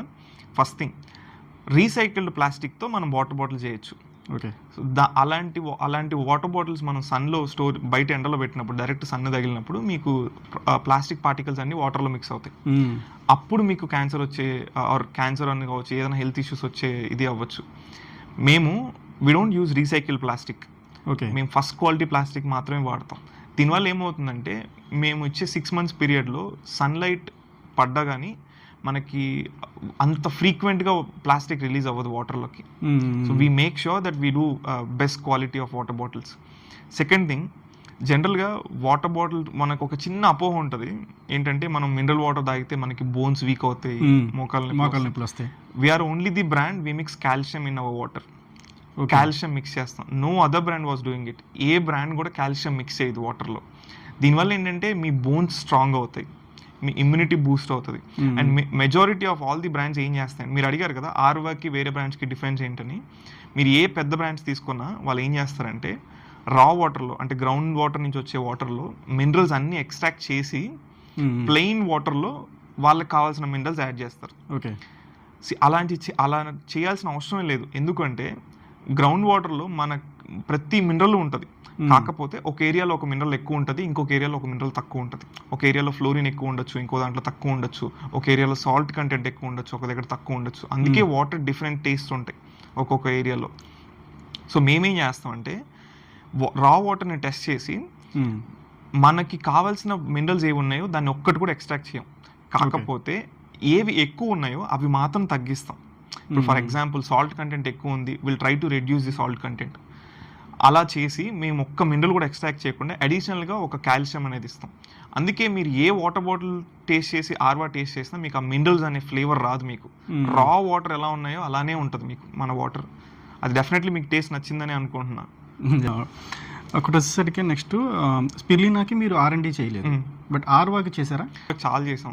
బికాజ్ స్పిర్లినా అనేది ఒక కొత్త ప్రోడక్ట్, నాకు కూడా తెలియదు. సో నేను ఏదైనా సరే చేసిన తర్వాత ఎక్స్పీరియన్స్లో నేర్చుకున్నది. వాటర్ బాటిల్ ఇండస్ట్రీలో అప్పటికే చాలా కాంపిటీషన్ ఉంది. వాటర్ బాటిల్స్ అంటే అందరికీ తెలుసు, ఎలా చేస్తున్నారు, ఆల్రెడీ కంపెనీస్ ఏం చేస్తున్నాయి ఇవన్నీ ప్రిపేర్ చేయడానికి అందరికీ తెలుసు. నేను దాంట్లో నుంచి బెటర్గా ఏం తీసుకురావాలి అని R&D చేసాం. ఇప్పుడు ఆల్రెడీ ఒక వాటర్ బాటిల్ ఉంది, దానికంటే బెటర్గా మనం ఏం చేయగలం, వాళ్ళు ఏం చేస్తున్నారు దాని నుంచి మనం ఇంకా బెటర్గా ఏం చేయగలం అని R&D చేసి ఫైనల్గా ఆర్వాతో వచ్చాం అన్నమాట. మీరు చూసుకుంటే ఆర్వా స్టార్ట్ అయిపోయింది. ఓకే, స్టార్ట్ చేసినప్పుడు ఇనిషియల్గా మీ బడ్జెట్తోనే స్టార్ట్ చేశారు, అంటే మీ సేవింగ్స్తో. నేను మీ రీల్లో చూశాను, అంతే కదా? మీరు వెంచర్ క్యాపిటలిస్ట్ది ఎందుకు వెళ్ళలేదు? నాకు ఈ వెంచర్ క్యాపిటలిస్ట్ అనే కాన్సెప్టే నాకు నచ్చదండి ఎందుకో. Because if you are planning to do something, ఇప్పుడు మీ కారు కొనుక్కోవాలనుకుంటున్నారు, మీరు కారు కొనాలి అంటే మీకు డబ్బులు ఉన్నా లేకపోయినా లోన్ తీసుకొచ్చా మీరే కొంటారు, కానీ వేరే ఎవరినో దీంట్లో ఎలా సింపుల్ లాజిక్ చెప్తున్నా. ఇప్పుడు మీరు కారు కొనాలి, మీకు డబ్బులు ఉంటే కొంటారు, లేకపోతే లోన్ తీసుకొచ్చి కొంటారు. అంతేగాని మీ ఫ్రెండ్ దగ్గరికి వెళ్ళి నేను కారు కొంటున్నాను డబ్బులు ఇవ్వు, వారానికి 2 రోజులు నువ్వు వాడుకో అంటే మీకు అది అన్కంఫర్ట్గా ఉంటుందా లేదండి? మీ కార్ని ఎవరో తీసుకెళ్తారు. సేమ్ అలాగే నా ఫీలింగ్ కూడా. నా బ్రాండ్లో నాదే ఉండాలి, లోన్ ఉన్నా డబ్బులు ఉన్నా లేకపోయినా నేనే తీసుకొచ్చి పెట్టాలి. ఇంకెవరినో తీసుకొచ్చి పెట్టి వాళ్ళు 1 day 2 days నాకు ఇవ్వు నేను డ్రైవ్ చేస్తాను అంటే అది నాకు సెట్, అంటే ఒక్కొక్కరు బిహేవియర్ నాకు అది సెట్ అవ్వదు అనమాట. సో వెంచర్ క్యాపిటలిస్ట్ని నేను ఎక్కువ నాకెందుకో ఇష్టం ఉండదు ఆ కండిషన్స్ అన్ని. ఓకే, ఇప్పుడు ఉదయ్ గారి విషయానికి వస్తే, ఉదయ్ గారు కొంచెం సోషల్ మీడియాలోకి రారు, మీరు రోజు రీల్స్లో షార్ట్స్లో కనిపిస్తూ ఉంటారు. మీరు చాలా ఇంట్రోవర్ట్, మీరే అట్లా మాట్లాడటానికి కొంచెం ఇబ్బందిగా ఉంటుంది. అంటే నా పరిచయంలో నేను చెప్తాను అనమాట. అసలు భయమే లేదా కెమెరా ముందుకు రావాలంటే? ఆబ్వియస్లీ భయం ఉంది, ఇప్పుడు కూడా ఉంది. కాకపోతే ఏంటంటే నేను ఉదయ్ మాట్లాడుకుంది ఏంటి అంటే, నువ్వు ప్రొడక్షన్ చూసుకో, ఉదయ్ నేను మాట్లాడుకో. ఎందుకంటే వాడు ఆల్రెడీ మిషనరీస్ బ్యాక్గ్రౌండ్, వాడికి అది ఎక్కువ అనమాట. వాడి కెరీర్ అంతా వాడు మిషనరీస్ మీద ప్రొడక్షన్ మీదే ఉన్నాడు. సో నేను ఇప్పటివరకు నాకు ప్రొడక్షన్ గురించి తెలియదు, అంటే మిషన్స్ హ్యాండిల్ చేయడం అవన్నీ నాకు చాలా దూరం అనమాట. సో మేమిద్దరం మాట్లాడుకుంది ఏంటంటే, నువ్వు ప్రొడక్షన్ హ్యాండిల్ చేయి, నేను మార్కెటింగ్ హ్యాండిల్ చేస్తాను ఒక అగ్రిమెంట్ చేసుకున్నాం. అంటే ఒక చిన్న మా ఇద్దరి మధ్య ఒక అండర్స్టాండింగ్తో నేను కంప్లీట్ మార్కెటింగ్ మీద ఫోకస్ చేస్తాను, నువ్వు కంప్లీట్ ప్రొడక్షన్ మీద ఫోకస్ చేయని మాట్లాడుకున్నాం అనమాట. వాడు ప్రొడక్షన్లో అంటే ప్లాంట్ స్టార్ట్ అవ్వకముందు మిషనరీస్ వస్తున్నాయి, వాడు చాలా బ్యాక్గ్రౌండ్ వర్క్ చేస్తున్నాడు. అంటే ఒక మార్కెట్లో అసలు ఇండియాలో మనకి almost water plant machinery supply చేసే కంపెనీస్ ఒక 500 ఉంటే దాంట్లో కరెక్ట్గా ఒక 100 మంది మాత్రమే ఓన్ మ్యానుఫ్యాక్చరింగ్ యూనిట్స్ ఉంటాయి. మిగిలిన వాళ్ళందరూ బయట నుంచి ఎక్కడి నుంచో తీసుకొచ్చి మిషనరీస్ అన్ని వాళ్ళ లేబుల్తో సేల్ చేస్తున్నారు. సో వీడు 500 మెంబర్స్ దగ్గర నుంచి కొటేషన్స్ తెచ్చుకొని దాంట్లో ఎంతమంది ఓన్ మ్యానుఫ్యాక్చరర్స్ ఉన్నారు ఫైండ్ అవుట్ చేసి, వాళ్ళల్లో బెస్ట్ ప్రైస్ ఎవరు ఇస్తున్నారు, బెస్ట్ మిషనరీస్ ఎవరి దగ్గర ఉన్నాయి, న్యూ టెక్నాలజీ ఎవరి దగ్గర ఉంది అన్నీ ఫైండ్ అవుట్ చేసి ఫైనల్గా ఒక 5 మెంబర్స్ లిస్ట్ ప్రిపేర్ చేసి వాళ్ళ యూనిట్స్కి వెళ్ళి విజిట్ చేసి ఫైనల్గా ఒక వెండర్ని అహ్మదాబాద్లో ఫైనలైజ్ చేసాం. సో వాడు అంత బ్యాక్గ్రౌండ్ వర్క్ చేస్తున్నప్పుడు నేను మార్కెటింగ్లో ఏం చేయట్లేదు. సో అందరూ అంటారు నువ్వు ఇంకా ఏం చేయలేదు కదా, వాటర్ బాటిల్స్ వస్తేనే కదా నువ్వు మార్కెట్ చేయాలి, అప్పటి వరకు నువ్వు ఖాళీయే కదా అంటారు. అది నాకు ఎందుకో అంటే అంటే అప్పటిదాకా నేను ఖాళీ అయినా, వాడేమో వర్క్ చేస్తున్నాడు ప్రొడక్షన్ మీద, మంచి మిషనరీ తీసుకురావడం కోసం మంచి వెండర్స్ని ఫైండ్ అవుట్ చేస్తున్నారు, వాటర్ బాటిల్ సప్లయర్స్కి, క్యాప్ సప్లయర్స్కి, ప్రతిదీ వాడి దగ్గర ఒక 10 మంది లిస్ట్ ఉన్నారు. వాడి వర్క్ వాడు చేస్తున్నాడు. నేను బాటిల్స్ వచ్చేంత వరకు కామ్గానే ఉండాలా అన్న ఉద్దేశంలో సరే మనం ఇంకొకటి మెయిన్ రీజన్ ఏంటంటే మేము ఇన్వెస్ట్మెంట్ చేద్దాం అనుకున్నప్పుడు మా బడ్జెట్ ఒక 30 lakhs. సో 15 lakhsతో స్టార్ట్ చేద్దాం అనుకున్నాం. మా అంకుల్ ఒక ఆయన ఒక పెద్ద వాటర్ బాటిల్ ఇండస్ట్రీలో బెంగళూరులో వర్క్ చేస్తుంటే అక్కడికి వెళ్ళాం. అక్కడికి వెళ్తే ఆయన మీ ఇన్వెస్ట్మెంట్ ఎంతమ్మా అని అడిగాడు డిస్కషన్స్లో. నేను ఒక 30 అండి అని చెప్పాం. ఆయన ఒక 30 crores అంటే మంచి ప్లాన్ సెటప్ చేసి ఇచ్చమ్మా అని అన్నాడు. కానీ మా బడ్జెట్ 30 lakhs. మేము ఆయనకి ఏం చెప్పాలి అర్థం కాక సరే వచ్చేసిన తర్వాత మేము వర్క్ చేసాం అనమాట. సో 30 lakhsలో అవ్వదు, ఇంకెంత పెట్టాలి, సో ఒక 20 పెట్టి ఫైనల్గా 50లో ఏమన్నా వైండప్ చేయొచ్చా అని చూసాం. సో చేయొచ్చు, అక్కడిక్కడ కొన్ని మిషన్స్ కొంచెం తక్కువ ప్రైస్వి ఆర్ సెకండ్ హ్యాండ్స్ వాడినవి అన్నీ చేసి ఓవరాల్గా స్టార్ట్ చేద్దాం అన్న ఉద్దేశంలో స్టార్ట్ చేసాం అనమాట. స్టార్ట్ చేస్తున్నాం అంటే ప్రాసెస్ అంతా ఒక్కొక్క మిషనరీ ప్రొక్యూర్ చేస్తాను. నేను ఇందాక చెప్పినట్టు వాడేమో ప్రొడక్షన్లో మిషనరీస్ మీద వెండర్స్ మీద వర్క్ చేస్తున్నాడు, నేనేం చేయట్లేదు అన్న ఉద్దేశంలో సరే మనం ఎందుకు ఒక సోషల్ మీడియా స్టార్ట్ చేయకూడదు, ఇప్పటి నుంచి మార్కెట్ చేద్దాము. ఆబ్వియస్లీ మన వీడియోస్ ఎవరు చూడరు, సో నాకు షై ఏంటి అంతే, అందరూ చూసి మిమ్మల్ని నవ్వుకుంటుంటేనే కదా మీకు ఇది ఇంట్రోవర్ట్గా ఫీల్ అవుతారు. అసలు మన వీడియోస్ ఎవరు చూడరని నాకు తెలుసు, మనం పెట్టే వీడియోస్ ఎవరు చూస్తారు. సరే స్టార్ట్ చేద్దాం, స్లోగా అదే క్లిక్ అవుతుందిలే, క్లిక్ అవ్వకపోయినా మనం పెట్టామని ఒక సాటిస్ఫాక్షన్ ఉంటుంది, మనం కూడా ఏదో వర్క్ చేస్తాం అనే ఉద్దేశంలో స్టార్ట్ చేసాం. నేను పెట్టుకున్న మైండ్లో ఏంటంటే మనం ఒక 100 రోజులు ఎలాంటి రిజల్ట్స్ వస్తున్నాయి, వ్యూస్ ఎన్ని వస్తున్నాయి, ఫాలోవర్స్ ఎంత వస్తున్నారు ఏ చూడకుండా కాన్స్టెంట్గా ఒక 100 రోజులు పోస్ట్ చేద్దాం, ఆ తర్వాత చూద్దాం వర్క్ అవుతుందా లేదా అనేసి అని మైండ్ సెట్లో ఉన్నాను అనమాట. ఈ 100 రోజులు నేను ఎప్పుడు రెగ్యులర్గా చూసేవాడిని కూడా కాదు ఎంతమంది ఫాలోవర్స్ వస్తున్నారు, ఎన్ని వ్యూస్ వస్తున్నాయని. ఫస్ట్ 100 వీడియోస్కి నాకున్న ఫాలోవర్స్ ఒక 500-600 మెంబర్స్ అనుకుంటా అంతే, ఆర్ 2000 ఎంతో ఉన్నారు, లెస్ దెన్ 2000 ఓన్లీ. ఆ 100 వీడియోస్ నుంచి 150 వీడియోస్ వచ్చేసరికి నేను 50K హిట్ చేశాను, all because of consistency. So ఏదైనా సరే మనం కన్సిస్టెన్సీగా చేస్తే రిజల్ట్స్ వస్తాయంటారు కదా, మేము అలానే ఇప్పటికీ కూడా నాకు కొంచెం చెప్పాలంటే ఆ ఫీలింగ్ ఉంది కెమెరాస్ ముందర మాట్లాడడానికి. బట్ అయినా సరే ఎన్నున్నా సరే మన బిజినెస్ని మనం ప్రమోట్ చేసుకోవాలి కదా, మీకు ఏది ఉన్నా సరే ఆ ఉద్దేశంలో స్టార్ట్ చేసాం. నవ్వు ఇట్స్ చాలా పెరిగింది. మెయిన్ ఇంకోటి ఏంటంటే మేము మా ఇనిషియల్ థాట్ ప్రాసెస్ ఎలా ఉండేదంటే సరే మనం ఒక 50 lakhs స్టార్ట్ చేస్తున్నాం కదా, సెకండ్ హ్యాండ్ మిషనరీస్ ఇవన్నీ మన బ్రాండ్ బాగా పాపులర్ అయితే సో ఆ తర్వాత మనం మిషనరీస్ అప్గ్రేడ్ చేద్దాం, సో ప్రొడక్షన్ పెంచుదాం అన్న ఉద్దేశంలో ఉన్నాం అనమాట. ఈ సోషల్ మీడియా స్టార్ట్ చేసిన తర్వాత ఏమైందంటే, ఇన్స్టాగ్రామ్, యూట్యూబ్ స్టార్ట్ చేసిన తర్వాత ఏమైందంటే స్లోగా మాకు తెలియకుండానే బ్రాండ్లో అంటే లోకల్స్లో అంటే బయట మార్కెట్లో ఒక అవేర్నెస్ క్రియేట్ అయింది. ఆర్వా వస్తున్నారు, వీళ్ళు ఇలా చేస్తున్నారు అన్న ఒక ఇంట్రెస్ట్ క్రియేట్ అవ్వడం వల్ల డీలర్స్ రావడం స్టార్ట్ అయ్యారు, ఎక్కడెక్కడి నుంచో డిస్ట్రిబ్యూటర్స్ వస్తున్నారు. మార్కెట్లో పీపుల్స్ మధ్యలో ఒక ఆర్వా అనే ఒక పేరు రావడం మొదలు పెట్టింది అనమాట. మన ఈ వాటర్ బాటిల్ ఒకటి ఉంది, మనం దీన్ని కూడా ప్రొక్యూర్ చేయాలి, ఎక్కడ దొరుకుతుందని ఆ సర్చ్ ప్రాసెస్ అందరూ ఎతకడం మొదలు పెట్టారనమాట. అది మనం అనుకోకుండానే బ్రాండ్కి ఇంత వాల్యూ వస్తుంది, మనం ఇంకా ఈ సెకండ్ హ్యాండ్ మిషన్స్ ఇవన్నీ పెట్టి మనం ప్రొడక్షన్ చేయగలమా? ఇంత సోషల్ మీడియా చేసి ఎండ్ ఆఫ్ ద డే మీరు ప్రొడక్షన్ సప్లై చేయలేకపోతే వచ్చిన బ్యాడ్ నేమ్ అంతా, వచ్చిన గుడ్ నేమ్ అంతా ఒక్క రోజులో మారిపోతుంది. సో అందుకని మేము మళ్ళీ ఎక్కడి నుంచి తీసుకొచ్చామో తెలియదు నిజంగా. ఆ 30 lakhs మేము అరేంజ్ చేయడానికి కష్టపడ్డాం. ఆ 30 lakhsని 2 crores మార్చడానికి మేము ఎలా తెచ్చామో మాకు కూడా తెలియదు. ఇప్పుడు వెనకాల తిరిగి చూసుకుంటే ఎక్కడి నుంచి తెచ్చామో 2 కోట్లని మేము కూడా ఆలోచిస్తున్నాం. అది డెఫినెట్లీ ఎవరో హెల్ప్ చేసినట్టే అయిపోయింది. బట్ లక్కీలీ ఇప్పుడు we're in stable situation. Okay, మీరు చూసుకుంటే ఆర్వా స్టార్ట్ చేసిన తర్వాత స్పిర్లినాకి టైం దొరుకుతుందా? స్పిర్లినా ఒక ఆటో పైలట్ మోడ్లో ఉందండి. నేను ఉన్నా లేకపోయినా జరిగిపోతుంది. బికాస్ మా ఎంప్లాయీస్కి ఎంత క్వాంటిటీ మిక్స్ చేయాలో తెలుసు. Because we have standard operating procedure. Okay, ఇంతే ఫార్ములా వాడాలి, ఇంతే మినరల్స్ వాడాలని ఒక లిస్ట్ ఉంటుంది వాళ్ళ దగ్గర. సో అది నేను ఉన్నా లేకపోయినా జరిగిపోతుంది. సెకండ్ థింగ్ ఏంటంటే సేల్స్ విషయానికి వస్తే మేము ఇప్పుడు కొన్ని MNCస్తో టైఅప్ అయి ఉన్నాం. సో వాళ్ళు ఏంటంటే మనకి మెయిల్ చేస్తారు, నాకు ఈ డేట్ రోజు నాకు స్టాక్ కావాలి అనేసి. నేను ఆ మెయిల్ జస్ట్ నా ఎంప్లాయీస్కి ఫార్వర్డ్ చేస్తా, వాళ్ళే నా స్టాఫ్కి ఫార్వర్డ్ చేస్తా, వాళ్ళే కొరియర్ చేసేస్తారు. సో ఇలాంటి ఆటో పైలట్ మోడ్లో ఉన్నప్పుడు మీరు ఇంకా ఎలా ఉంటుందంటే, అరే మనం ఖాళీగా ఉన్నాం, ఇంకేదో ఒకటి చేయాలి అన్న థాట్ ప్రాసెస్లో వచ్చింది ఆర్వా వచ్చేసరికి ఇప్పుడు స్టేబుల్ అయిపోయింది. ఇంకా లేదండి, చాలా స్ట్రగ్లింగ్ స్టేజ్లో ఉంది. మేము ప్రాసెస్ అంతా 1 year ముందు నుంచి స్టార్ట్ చేసిన, మార్కెట్లోకి వెళ్ళింది 3 months నుంచే. సో మహా అంటే ఒక March 1st weekలో స్టార్ట్ చేసాం. ఇప్పటికీ the results what we're seeing is I'm happy with the results. But ఇంకా చేయాల్సిన చాలా ఉంది. మేము అనుకున్నాం స్టార్టింగ్ డేస్లో చాలా స్ట్రగుల్ అవుతాం, కొంచెం ఒక 1 year అన్న టైం పడుతుంది అనుకున్నాం. మేము 1 yearలో వస్తుంది అనుకున్న రిజల్ట్ 3 monthsలో నేను చూస్తున్నా. ఓకే, బట్ ఇంకా అచీవ్ అవ్వాల్సిన చాలా ఉంది. ఆబ్వియస్లీ ఇంత కాంపిటీషన్లో ఉన్నప్పుడు మీకు టైం పడుతుంది, స్ట్రగుల్స్ ఉంటాయి. చూడాలి ఎన్ని రోజులకి సక్సెస్. నాకు సక్సెస్ అనే ఫీలింగ్ రావాలి అంటే నాకు ఒక టార్గెట్ ఉంది, అది వచ్చేంత వరకు ఇంకా స్ట్రగులింగ్ అనే చెప్తా. మీ ఎంప్లాయీస్కి వచ్చేసరికి ఖచ్చితంగా శాలరీ డే రోజున ఒక మొక్క నాటాలని చెప్పేసి పెట్టారు కదా అది రూల్. అది అసలు ఆ థాట్ ఎలా వచ్చింది, అంటే నేచర్ మీద ఆ ఇంట్రెస్ట్ ఎప్పటి నుంచి కలిగింది మీకు? అది ఎప్పటి నుంచో అని తెలీదు స్పెసిఫిక్గా. నాకు చాలా రోజుల నుంచి, అంటే నాకు ఊహ తెలిసినప్పటి నుంచి నాకు ఈ ప్లాంట్స్ అన్న ప్లాంటేషన్ అన్న కొంచెం ఇంట్రెస్ట్.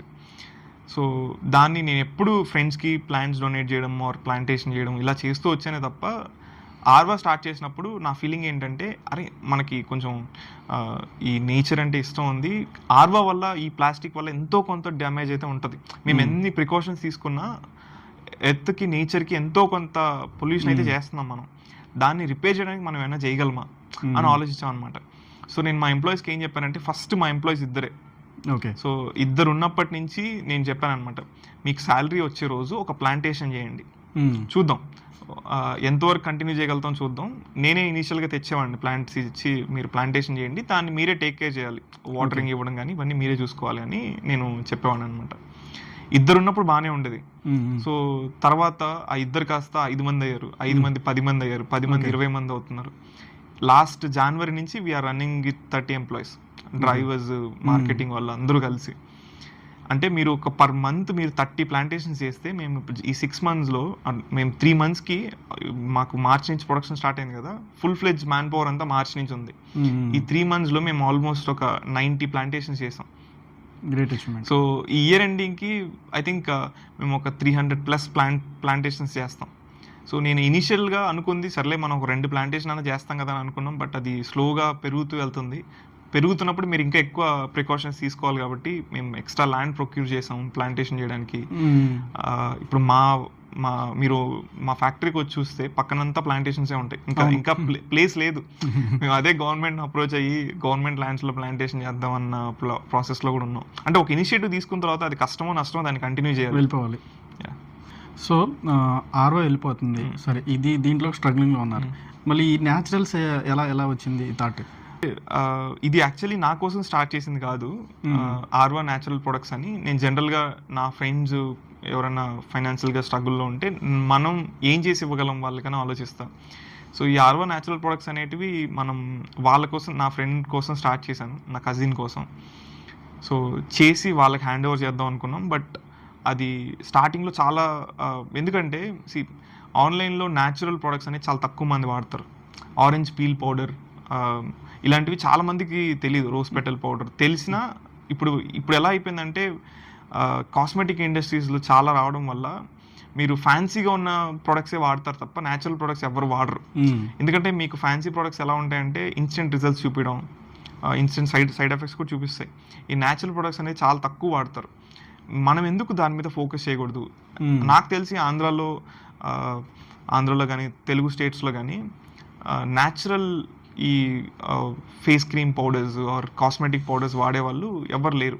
సో మనం ఎందుకు అది స్టార్ట్ చేద్దాం, సేల్ చేసే వాళ్ళు ఎవరు లేరు, మనం ఎందుకు అది ఇనిషియేటివ్ తీసుకురాకూడదని స్టార్ట్ చేసాం. ఇప్పుడు స్లోగా పికప్ అవుతుంది, బట్ అది ఇంకా చాలా టైం పడుతుంది. And I'm damn sure that దానికి మార్కెట్ కూడా ఉంది. అసలు ఆర్వా అనేది నిజం చెప్పాలంటే, నేను నిన్న మా ఫ్రెండ్తో చెప్పాను, భరత్ గారితో ఇంటర్వ్యూ ఉందిరా అని చెప్పేసి అన్న. ఏ భరత్ అన్నాడు, ఆర్వా భరత్ రా. ఓకే ఓకే అప్పుడు అంటే బ్రాండ్ పేరు చెప్పిన తర్వాత మిమ్మల్ని గుర్తుపెట్టాడు. చాలా ఎలా అంటే మీ ఇంటి పేరు అయిపోయింది ఇప్పుడు. చాలా మంది బయట కనిపిస్తే కూడా నా పేరు చాలా మందికి తెలియదు, ఎందుకంటే నేను వీడియోస్లో ఎప్పుడు చెప్పను. మీరు ఆర్వా పేజ్ హ్యాండిల్ చేస్తారు కదా అని అడుగుతారు. అంతే. నా ఇంటెన్షన్ కూడా అదే. నాకు నేను వీడియోస్ పెడుతున్నానంటే ఏదో డబ్బుల కోసమో ఇంకో దానికోసం కాదు. నేను ఎందుకు వీడియోస్ చేస్తున్నాను, నా బ్రాండ్ పాపులర్ అవ్వాలని, నా బ్రాండ్ అందరికీ తెలియాలని. అందుకే మీరు ఇన్స్టాగ్రామ్లో ఏ వీడియో వస్తున్నా సరే ఫస్ట్ ఒక 2 seconds అన్న చూస్తారు కదా, దాని తర్వాతే కదా స్క్రోల్ చేస్తారు. అవునవును. ఒకవేళ మీకు వీడియో నచ్చకపోయినా ఒక 2 seconds చూసి తర్వాతే స్క్రోల్ చేస్తారు. ఆ 2 secondsలో నా బ్రాండ్ ఏంటో తెలియాలి అన్న ఉద్దేశంలోనే నేను పేజ్ ఓపెన్ చేయగానే హలో ఆర్వా ఫ్యామిలీ అని చెప్తా. సో ఆర్వా బ్రాండ్ నోటెడ్ అవ్వాలి అనేసి. చాలా మంది ఎందుకు ప్రతి వీడియోలో చెప్తావు, ప్రతి వీడియోలో చెప్పాలని అంటే నేను వీడియోస్ చేసేదే దానికోసం, మరి చెప్పాలి కదా. సో ఇప్పుడు జనాలకి నా పేరు తెలియాల్సిన అవసరమే లేదు. నా బ్రాండ్ పేరు తెలిస్తే చాలని ఐఎమ్ హ్యాపీ విత్ ఇట్. నాకున్న నాలెడ్జ్ ప్రకారం ఏంటంటే ఏదైనా సరే బిజినెస్లో యాంగర్ మేనేజ్మెంట్ చాలా ముఖ్యం. అంటే తప్పు ఎక్కడైనా జరగచ్చు, తప్పు మీ దగ్గర జరగచ్చు, లేదంటే మీ ఎంప్లాయీస్ వల్ల జరగచ్చు, ఎక్కడైనా జరగచ్చు. బట్ దానివల్ల ఈ చైన్ మొత్తం డిస్టర్బ్ అవుతుంది. అంటే ఒక్క తప్పు వల్ల చైన్ మొత్తం డిస్టర్బ్ అవుతుంది. అలాంటి టైంలో మీరు ఎలా హ్యాండిల్ చేస్తారు? ఇప్పటివరకు అసలు అట్లాంటివి ఏమైనా జరిగినాయా? డెఫినెట్లీ ఉంటాయి. కాయిన్కి 2 సైడ్లు ఉన్నట్టు నేను కోపమే రాదు అని అన్న వాళ్ళకి కూడా కోపాలు వస్తాయి. అది ఎలాంటి సిచ్యువేషన్లో మనం ఉన్నాము, ఎలా బిహేవ్ చేస్తాం అనేది ఇంపార్టెంట్. ఇప్పుడు నేను కస్టమర్ ఎన్ని అన్నా సరే నాకు కోపం రాదు. బికాజ్ కస్టమర్ గాడ్ అని అండం కాదు, చేసి చూపించాలి కూడా. సో నేను ఎలాంటి సిచ్యువేషన్లో అయినా సరే కస్టమర్ ఎలా మాట్లాడినా సరే I will take it casually. నన్ను అనట్లేదు, సో మన సర్వీస్ని అంటున్నాడు. సో దాన్ని బెటర్ చేసుకోవాలి. ఇప్పుడు మీరు ₹1 ఇచ్చి కొంటున్నారు ఏదైనా ప్రోడక్ట్ అంటే మీకు దాన్ని నచ్చకపోతే ఎదిరించే ఇది కూడా అంతే రైట్స్ ఉన్నాయి కదా. సో ఆబ్వియస్లీ మీరు నన్ను తిడుతున్నారు అంటే ఏదో నా ప్రోడక్ట్లో ఏదో ఒక లోపం ఉంది, దాన్ని మనం రెక్టిఫై చేసుకోవాలనేసి. సో ఆబ్వియస్లీ నాకు డెఫినెట్లీ కోపం అయితే రాదు. కానీ ఇప్పుడు ఒక సిచ్యువేషన్ ఉంది, ఆ సిచ్యువేషన్ వల్ల మీకు కోపం వచ్చింది. ఆ సిచ్యువేషన్ కారణం ఎవరు? మా సైడ్లో మా టీమా, మా ఎంప్లాయీసా? వాళ్ళ మీద నేను ఫైర్ అవుతాను, మళ్ళీ వెంటనే వెళ్ళి కూల్ చేస్తాను కూడా. సో డెఫినెట్లీ కోపాలు అనేవి వస్తాయి, బట్ అది మనం కస్టమర్స్ ముందు చూపించకూడదు. అది అలా చేసిన బిజినెస్లే సస్టైన్ అవుతాయి. నేను ఇప్పుడు మార్కెట్లో చాలా చూస్తున్నాను. ఇప్పుడు నా వెండర్స్ కానీ కస్టమర్కి అంత రెస్పెక్ట్ ఇవ్వరు. ఇప్పుడు నా వెండర్స్ కూడా నేను క్యాప్ వెండరే ఉన్నారనుకోండి, నా వల్ల కస్టమర్ ఏమైనా సఫర్ అయితే నేను నా వల్ల సఫర్ అవుతున్నారు అంటే వాడు రేపటి నుంచి మన బ్రాండ్ కోసం రాడు. ఇంకా ఆ కోపం అది వచ్చేసిందంటే. మార్కెట్లో చాలామంది కస్టమర్స్ గురించి పట్టించుకోరు. ఈరోజు మనీ వచ్చేసిందా అన్నట్టే చూస్తున్నారు తప్ప ఎవరు రేపటి గురించి మన బ్రాండ్ సస్టైన్ అవ్వాలంటే ఏం చేయాలి, ఆ రిలేషన్షిప్ మెయింటైన్ చేయాలి కస్టమర్స్ అని ఎవ్వరు చూడట్లేదు. I make sure that I follow healthy relationship with my customers. ఒకటి చెప్తూ ఉంటారు, ఎక్కువ వాటర్ కన్జ్యూమ్ చేస్తే కొంచెం క్యాన్సర్ ఏదన్నా సైడ్ ఎఫెక్ట్స్ వస్తాయా, వద్దు మన ఇంట్లో ఉన్నాయి కదా అవి అని చెప్తారు కదా, బయట వాటర్ తాగొద్దు అని చెప్తారు. అది అసలు నిజమేనా? వస్తుందా? ఛాన్స్ ఉంది అసలు? ఆబ్వియస్లీ క్యాన్సర్ వస్తుందని కాదు, బట్ సైడ్ ఎఫెక్ట్స్ అయితే ఉంటాయి. అది ఎంత ఫ్రీక్వెంట్గా చేస్తున్నారనే దాన్ని బట్టి మీకు ఉంటుంది అనమాట. సింపుల్గా చెప్పాలి అంటే మీకు వాటర్ బాటిల్స్ వాడడం హార్మ్ఫుల్ కాదు, దాన్ని రీయూజ్ చేయడం హార్మ్ఫుల్. ఓకే. సో రెగ్యులర్గా వాడుతూనే ఉండడం హార్మ్ఫుల్. ఇప్పుడు మీకు చెప్తాను, నేను ఇందాక చెప్పినట్టు వాటర్ బాటిల్స్లో చాలా రకాలు ఉంటాయి. ఫస్ట్ క్వాలిటీ ప్లాస్టిక్ ఉంటుంది, సెకండ్ క్వాలిటీ. ఇప్పుడు మీరు ఎప్పుడైనా ప్లాస్టిక్ సింబల్స్ చూసారా? ఒక ట్రయాంగిల్ షేప్లో ఉంటుంది, మధ్యలో నెంబర్స్ రాస్తుంటారు 1 2 3 4 5 6 అని. దీని మీనింగ్ ఏంటని ఎప్పుడైనా రీసెర్చ్ చేశారా? ఇప్పుడు ట్రయాంగిల్ లోపల 1 నుంచి 7 వరకు నెంబర్స్ ఉంటాయి. దాన్ని ప్లాస్టిక్ 1 2 3 4 అలా 7 దాకా ఉంటాయి అనమాట. ఓకే. దాంట్లో బాటిల్స్ అనేటివి 1తో స్టార్ట్ అవుతాయి. అంటే water bottles, majority water bottles అన్ని ట్రయాంగిల్ 1 యూజ్ చేస్తారు, సింబల్ నెంబర్ 1. అంటే సింబల్ నెంబర్ 1 అంటే ఏంటంటే మీరు ఎక్కువ యూజ్ చేయకూడదు, ఎక్కువ యూజ్ చేస్తే ప్లాస్టిక్ డిజాల్వ్ అవుతుంది వాటర్లో అన్న ఇదితో వాళ్ళు ప్లాస్టిక్ 1 పెట్టారనమాట. ఓకే. క్యాప్ ఉంటుంది కదా, ప్లాస్టిక్ క్యాప్, అది 2 సింబల్తో ఉంటుంది. అంటే ట్రయాంగిల్ లోపల 2 ఉంటుంది. సో సింపుల్గా అర్థం అవడానికి చెప్తున్నాను నేను. చూసాను. క్యాప్ లోపల 2 అని రాసి ఉంటుంది, ట్రయాంగిల్ లోపల 2. ఇంకొక వేరే ఏదైనా చూస్తే 3 అని ఉంటుంది. అలా టప్పర్వేర్ బాటిల్స్ ఉంటాయి, మన ప్లాస్టిక్ బాటిల్స్ మన ఇంట్లో వాడతాం, ఫ్రూట్స్ అన్ని పెట్టుకుంటాం, అది 4 5 ఇలా ఉంటుంది అనమాట. అలా 6 7 దాకా ఉంటాయి. దీంట్లో 2 4 5 తప్ప మిగతా అన్నీ హార్మ్ఫుల్. అంటే ఎప్పుడు హార్మ్ఫుల్ అంటే మీరు రీయూజ్ చేస్తున్నప్పుడు హార్మ్ఫుల్. ఓకే. ఫస్ట్ టైంకి ఏం కాదు. ఇప్పుడు మేము కూడా వాటర్ బాటిల్స్ ఫస్ట్ క్వాలిటీ ప్లాస్టికే వాడతాం. మాది 6 months వరకు మీరు ఫస్ట్ యూజ్ చేసినప్పుడు పెద్ద హార్మ్ఫుల్ ఏం కాదు, దాన్ని రీసైకిల్ చేసినప్పుడు మాది కూడా హార్మ్ఫుల్లే. సో మీరు ఏ ప్లాస్టిక్ వాడుతున్నారు అనేది కూడా చూడండి. ఇప్పుడు మీరు ఒక బాటిల్, ఇప్పుడు జనరల్గా ఒక బాటిల్ మనం సంవత్సరాల కొద్ది క్యారీ చేస్తాం. వాటర్ బాటిల్ని దాంట్లో రీయూజ్ చేస్తూ వాడతాం. మనకి ఇప్పుడు ఒక 2 లీటర్ థమ్స్అప్ బాటిల్ కొనేసి దాంట్లోనే వాటర్ ఫిల్ చేసుకుని పెట్టుకుంటాం. అలా కాకుండా అది అస్సలు చేయకూడదు. ఎందుకంటే అవన్నీ recycle number 1. So plastic number 1లో ఉన్న, అంటే సింపుల్గా చెప్తాను మీకు, ట్రయాంగిల్ నెంబర్ లోపల, ట్రయాంగిల్ సింబల్ లోపల ప్రతి బాటిల్ మీద ఉంటుంది. ఇప్పుడు మీకు వాటర్ బాటిల్ కింద బాటంలో ఉంటుంది, ట్రయాంగిల్ లోపల ఒక నెంబర్ రాసి ఉంటుంది. క్యాప్ ఓపెన్ చేయగానే క్యాప్ లోపల ఒక ట్రయాంగిల్ లోపల ఒక నెంబర్ రాసి ఉంటుంది. అలా ఏ నెంబర్స్ ఉన్నాయి చూడండి, 2, 4, 5 ఈ 3 సింబల్స్ మాత్రం మీరు రీసైకిల్ చేయొచ్చు, ప్రాబ్లం లేదు. బట్ ఇప్పుడు మీ టీం కూడా చూస్తున్నట్టున్నారు కింద బాటిల్ ఏమున్నాయి. సో వాటర్ బాటిల్ కింద చెక్ చేయండి మీరు. ఒకవేళ అది 2 కానీ 4 కానీ 5 కానీ రాసుంటే మీరు హ్యాపీగా యూజ్ చేసుకోవచ్చు. అది కాకుండా మీరు ఏ సింబల్ ఉన్నా సరే యూజ్ చేయకూడదు. సో ఇప్పుడు మన శాషీస్ ఉంటాయి, మన శాషీస్ అంటే మన షాంపూ శాషీస్, ఇవన్నీ 5 రాసి ఉంటుంది, 7 రాసి ఉంటుంది. అవి అన్నీ మనం వాడకూడదు. సో 2, 4, 5 మాత్రమే మనం రీయూజ్ చేసుకోగలం, మిగతావి ఏవి చేయొద్దు. సో అవన్నీ హార్మ్ఫుల్ అవుతాయి డెఫినెట్లీ. తిరుపతిలో వచ్చేసరికి గ్లాస్ బాటిల్స్ లాంచ్ చేస్తున్నారు కదా, తిరుమల అంటే బయట అందరికి తిరుమలకి తిరుపతి డిఫరెన్స్. తిరుమల అంటే వై, ఎందుకు అక్కడ గ్లాస్ బాటిల్స్? టీటీడీ గవర్నమెంట్ అంటే టీటీడీ వాళ్ళ డిపార్ట్మెంట్ చాలా రోజుల నుంచి ప్లాస్టిక్ అవాయిడ్ చేసింది పైన. సో మీరు కొండ పైన ఎక్కడ మీరు ప్లాస్టిక్ చూడరు వాటర్ బాటిల్స్. దానికి ఆల్టర్నేటివ్గా గ్లాస్ బాటిల్స్ తీసుకొచ్చారు. ఇప్పటి వరకు తిరుమల టీటీడీకి డిపార్ట్మెంట్కి పెద్ద పెద్ద బ్రాండ్స్, మీరు ఇందా చెప్పినట్టు పెద్ద పెద్ద బ్రాండ్స్ అన్ని వాటర్ శాంపిల్స్ పంపించే ముందు మనం వాటర్ శాంపిల్స్ పంపించాలి. అవి అప్రూవ్ అయిన తర్వాతే మనం సేల్ చేసుకోగలం.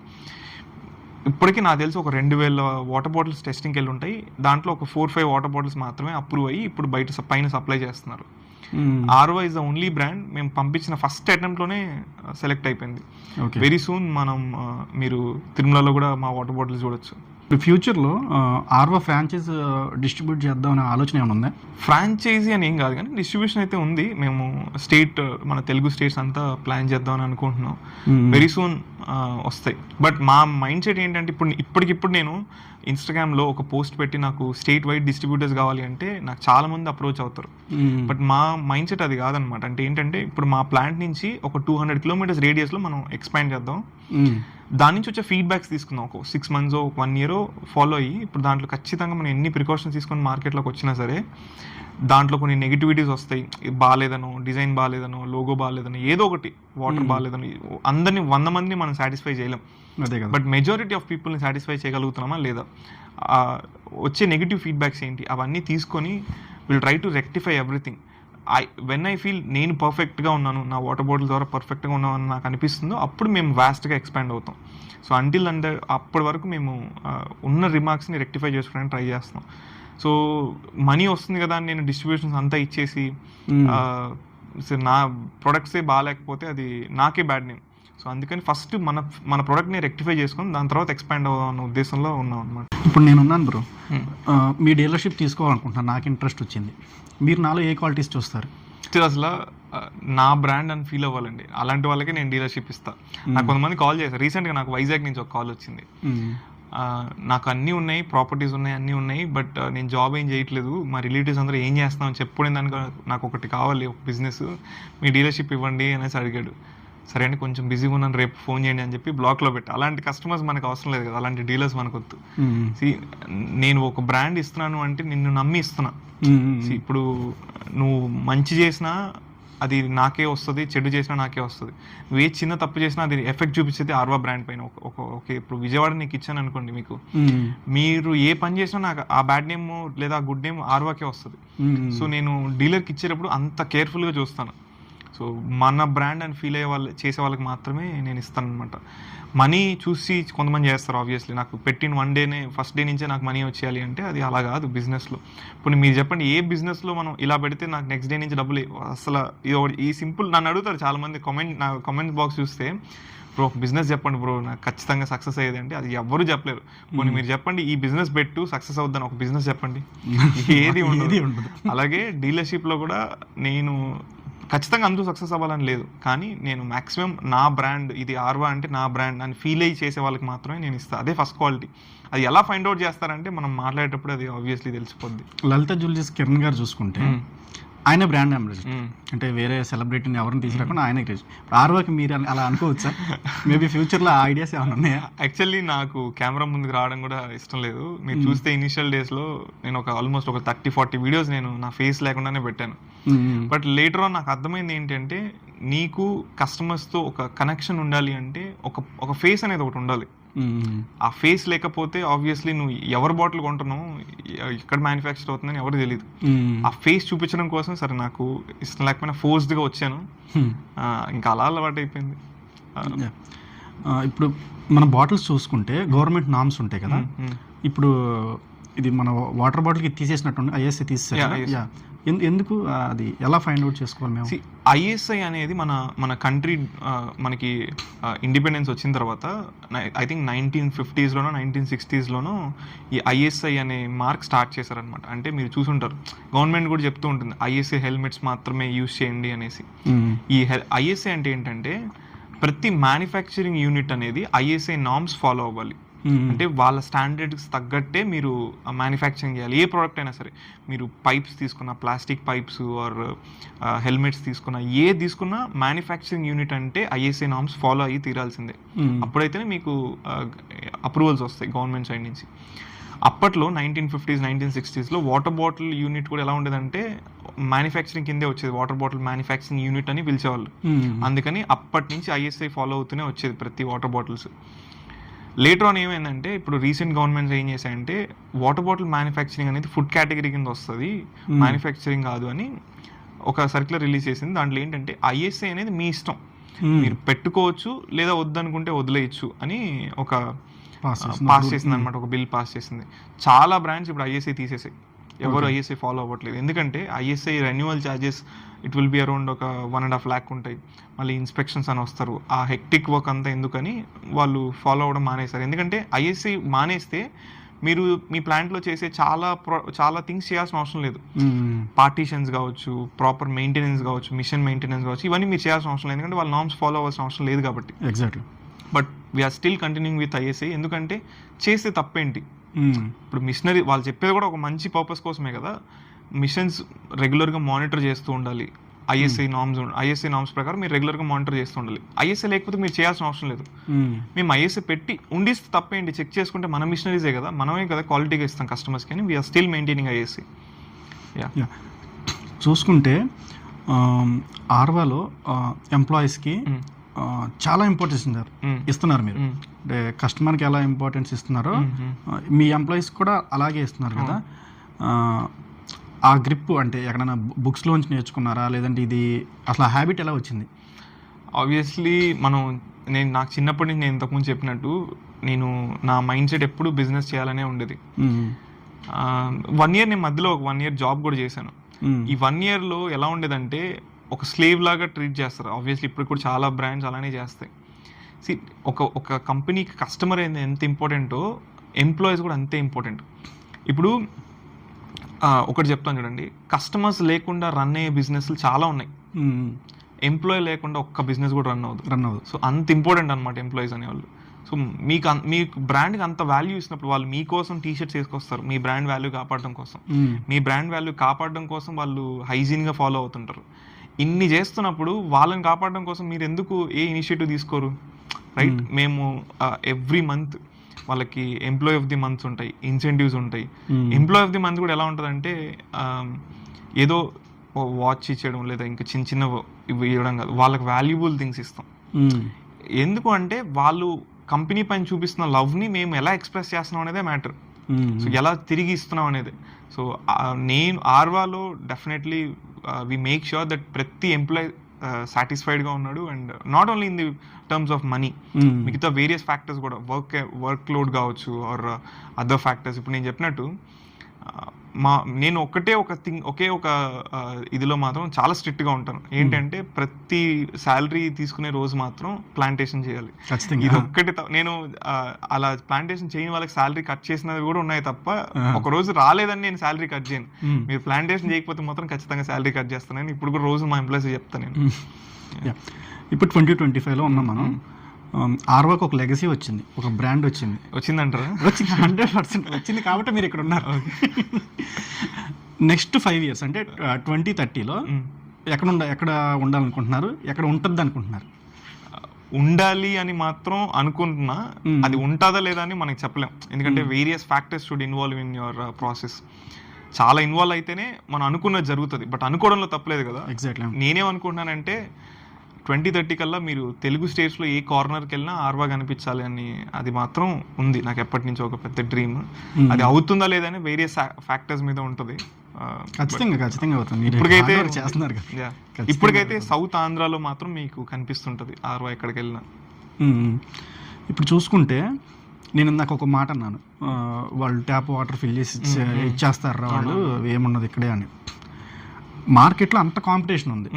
అంటే జనాలు కూడా వాడేం చూడ్డు, నాకు దాహం వేసింది, వాటర్ బాటిల్ కనిపించింది, కొనుక్కొని తాగాను. ఈ రెండే. ప్రాపర్ బ్రాండ్ మెయింటైన్ చేసేవాళ్ళు ఉన్నారు, అసలు మెయింటైన్ చేయకుండా ఎట్లా పడితే అట్లా అమ్మేవాళ్ళు ఉన్నారు. ఇంత కాంపిటీషన్లో కూడా మీరు ఈ బిజినెస్లో ఒక అడుగు పెట్టే ముందు అసలు భయమే లేదా? ఆబ్వియస్లీ చాలా మంది ఇంత కాంపిటీషన్లో ఎందుకు దిగుతున్నావు అని అన్నారు. ఆ భయం వాళ్ళు మాట్లాడడం వల్ల నాకు కూడా ఆ భయం క్రియేట్ అయింది. సరే ఇంక చేసేసాం, ఇంకా బ్యాక్ స్టెప్ వేయలేం. సో కానీ ఒకటి ఏంటంటే ఐ స్ట్రాంగ్లీ బిలీవ్, ఇప్పుడు మీరు అన్నారు కదా ఆ ట్యాప్ వాటర్ పట్టుకొని దిగుతున్నారు, అమ్మేస్తున్నారు అనేసి. నెక్స్ట్ టైం ఎప్పుడైనా మీకు ఆ బ్రాండ్ కనిపిస్తే తీసుకుంటారా? ఇంకా తీసుకోరు. కానీ ఒక్కసారి మీరు ఆర్వా తాగి మీకు నచ్చింది అంటే మీరు మళ్ళీ ఎప్పుడు ఆర్వా కనిపించినా అదే తీసుకుంటారు. ఎందుకంటే మీరు వేరే బ్రాండ్స్ అయినా 20 రూపీస్ పెట్టుకోవాలి, మంది కూడా 20 రూపీస్ పెట్టుకోవాలి. కానీ ఆర్వా మీకు బిలీవ్ అంటే హ్యాపీనెస్ ఇస్తుంది, లేట్ ద సేమ్ టైం మీకు ఆ నమ్మకం కలిగిస్తే చాలు కదా. ఎగ్జాక్ట్లీ. ఇప్పుడు నాకు తెలిసి ఏ బిజినెస్ అయినా సరే మనం జనాల్లోకి తీసుకెళ్ళాలి, పాపులారిటీ చేయాలి బ్రాండ్ అని అందరూ అనుకుంటారు. కానీ నా దృష్టిలో కస్టమర్కి మనం ఆ నమ్మకం క్రియేట్ చేస్తే చాలు. ఆర్వా వాళ్ళు డెఫినెట్లీ స్టాండర్డ్స్ ఫాలో అవుతారు, అట్ ద సేమ్ టైం మంచి క్వాలిటీ ఇస్తారన్న నమ్మకం తెప్పిస్తే చాలు. ఆబ్వియస్లీ మీరు ఎప్పుడు ఆర్వా చూసినా ఆర్వానే కొంటారు. అది ఆ నమ్మకం కోసమే నేను ట్రై చేస్తున్నాను. క్రియేట్ అయింది బ్రో. నేను అబ్జర్వ్ చేశాను. అంటే నేను ఇప్పుడు మిమ్మల్ని ఇంటర్వ్యూ పిలిచానంటే నేను కొంచెం గ్రౌండ్ వర్క్ చేసుకుంటాను కదా. ఆ గ్రౌండ్ వర్క్లో సక్సెస్ఫుల్గానే ఉన్నారు. మేబీ ఐ హోప్ ఫ్యూచర్లో ఇంకా పెద్దవాళ్ళు అవుతారు ఖచ్చితంగా. సో నా నెక్స్ట్ క్వశ్చన్ వచ్చేసరికి, ఇప్పుడు 3 బిజినెస్లు ఉన్నాయి, ఫ్యూచర్లో ఇంకేమైనా పెట్టే ఆలోచన ఉందా? అయ్యో డెఫినెట్లీ. అమృతం ఫుడ్స్ అని ఒకటి ప్లాన్ చేస్తున్నాం. ఎగ్జాక్ట్. నేను అది స్కిప్ అయ్యాను కొంచెం. అమృతం ఫుడ్స్ ఏంటి అంటే, మా ప్రతి డీలర్ వాటర్ బాటిల్స్ బ్రివరేజెస్ చేస్తున్నాడు.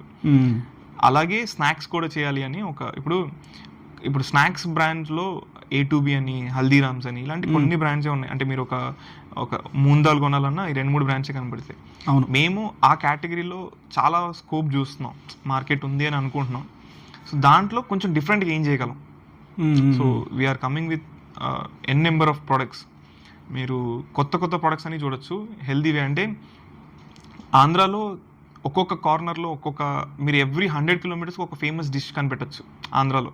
ఇప్పుడు నెల్లూరులో ఒకటి ఉంటుంది, గుంటూరుకి వెళ్తే అక్కడ ఒక ఫేమస్ డిష్ ఉంటుంది. అలా అన్ని కలిపి మనం ఎందుకు స్నాక్స్ రూపంలో తీసుకురాకూడదు, కొంచెం మోడిఫై చేసి. ఆబ్వియస్లీ బికాస్ మీరు అది షెల్ఫ్ లైఫ్ పెట్టాలి అంటే మనం దాన్ని మోడిఫై చేయాలి. అవి చేసి మేము వెరీ సూన్ మార్కెట్లోకి తీసుకొస్తాం. కొంచెం ఆర్వా ఇంతకుముందు నేను చెప్పినట్టు ఆటో పైలట్ మోడ్లోకి వెళ్ళిపోతే ఇంకా నెక్స్ట్ మనం ఇంకో దానికి వెళ్ళచ్చు. మీరు చూసుకుంటే స్పిర్లినా అప్పుడు గేట్ కూడా దాటనీయలేదు, అంటే గేట్ లోపలికి రానిలేదు అని చెప్పేసి కొంచెం బాధపడ్డారు కదా. సేమ్ ఆర్వాక్ కూడా మీకు అలాంటి ఎక్స్పీరియన్స్ ఏమైనా ఎదురయ్యా? లక్కీలీ ఆర్వాక్ వచ్చినప్పుడు కొంచెం కాంటాక్ట్స్ బిల్డ్ అయ్యాయి. నేను ఇందాక చెప్పినట్టు మా అంకుల్స్ ఉండడం లేదు, నా సర్కిల్లో కొంతమంది వాటర్ బాటిల్ ఇండస్ట్రీలో ఉన్న వాళ్ళని వెళ్ళి కలిశాను. వాళ్ళు నాకు అలౌ అయితే చేశారు కానీ ఇన్ఫర్మేషన్ అయితే ఏం చెప్పలేదు. ఇన్ఫర్మేషన్ మళ్ళీ స్క్రాచ్ నుంచే. ఇప్పుడు నా పేజ్ చూస్తే కూడా, నా పేజ్ చూసి ఇప్పుడు మన పేజ్ చూసి ఆల్మోస్ట్ ఒక 15 వాటర్ ప్లాంట్స్ స్టార్ట్ అయ్యాయి ఆంధ్రప్రదేశ్లో. 15 మెంబర్స్కి నేను స్క్రాచ్ నుంచి నేను పడ్డ ప్రతి స్ట్రగుల్ వాళ్ళకి చెప్పాను. ఎందుకంటే వాళ్ళు నెక్స్ట్ టైం అది ఫీల్ అవ్వకూడదని. ఇప్పుడు సింపుల్ థింగ్, ఇప్పుడు పవర్లో కేటగిరీ 1, కేటగిరీ 2, కేటగిరీ 3 అని 3 కేటగిరీస్ ఉంటాయి. కేటగిరీ 1 వచ్చేసరికి మనం ఇళ్ళకి వాడతాం.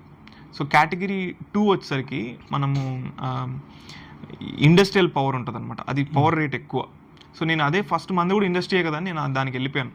బట్ నాకు తర్వాత నా స్టడీలో నాకు తెలిసింది ఏంటంటే, if you are eligible for MSME, మీరు ఎంఎస్ఎంఈ సర్టిఫికేట్ ఉంటే మీరు కేటగిరీ 3కి అప్లై చేయొచ్చు. కేటగిరీ 3లో ఏంటంటే మీకు పవర్ బిల్ ఆల్మోస్ట్ మీకు ఇండస్ట్రియల్ దానికంటే హాఫ్ రేట్కి వచ్చేస్తుంది అనమాట ఒక యూనిట్ కాస్ట్. సో ఇది ఇప్పుడు దాకా వాటర్ ప్లాంట్స్ అందరూ కేటగిరీ 2లోనే వాడుతున్నారు, ఎగ్జిస్టింగ్ వాటర్ ప్లాంట్స్ అందరూ.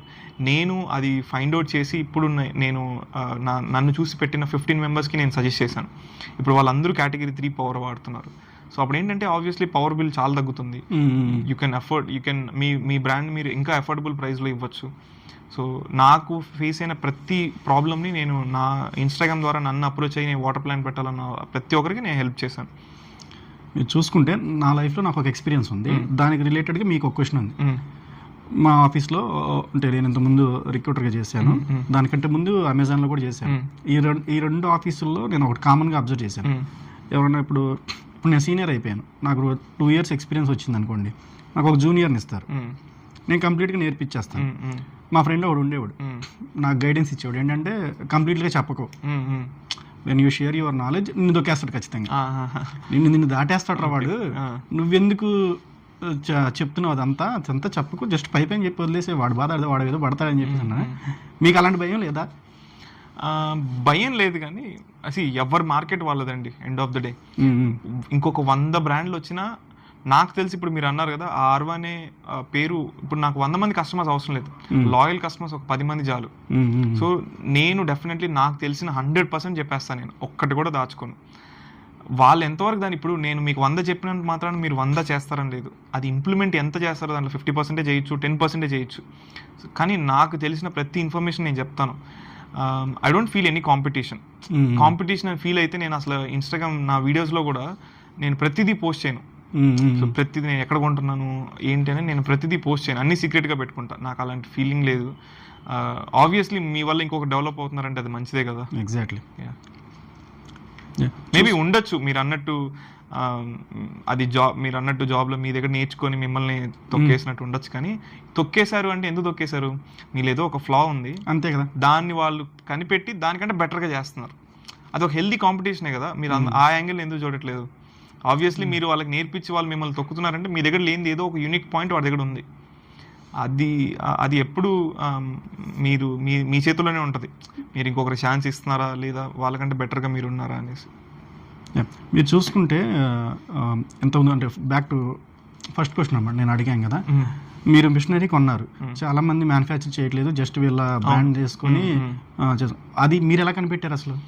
మేము మిషనరీస్ చూద్దామని ఇండియా మార్ట్లో, అంటే ఆబ్వియస్లీ మనం ఏం చూస్తాం, మనకు దగ్గరలో ఉండే ఒక మ్యానుఫ్యాక్చరింగ్ దగ్గరికి వెళ్దాం, ఎందుకంటే సర్వీస్ బాగుంటుంది అన్న ఉద్దేశంలో మేము చెన్నైలో ఒక పేరు ఎందుకు లేని మళ్ళీ ఒక కంపెనీకి వెళ్ళాం. అక్కడ ఫిల్లింగ్ మిషన్ చూసాం, వాటర్ బాటిల్ ఫిల్లింగ్ మిషన్ ఒకటి చూసాం అనమాట. వాళ్ళు ఐ థింక్ 25 lakhs ఎంతో చెప్పారు ఆ మిషన్.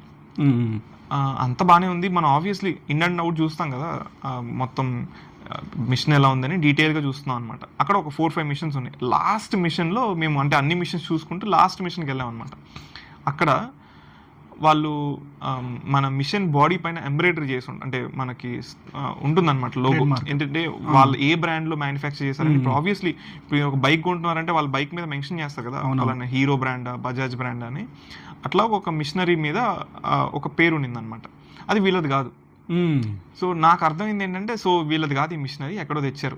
నేను వాళ్ళని అడిగితే ఎక్కడ చేస్తున్నారు అంటే, వాళ్ళు మ్యానుఫ్యాక్చరింగ్ యూనిట్ చూపించలేదు. ఎంతసేపు వీళ్ళు గుడోనే చూపిస్తున్నారు తప్ప మ్యానుఫ్యాక్చరింగ్ యూనిట్ చూపించలేదు. సో నాకు అర్థమైంది వీళ్ళు చేయట్లేదు ఆబ్వియస్లీ అనేసి.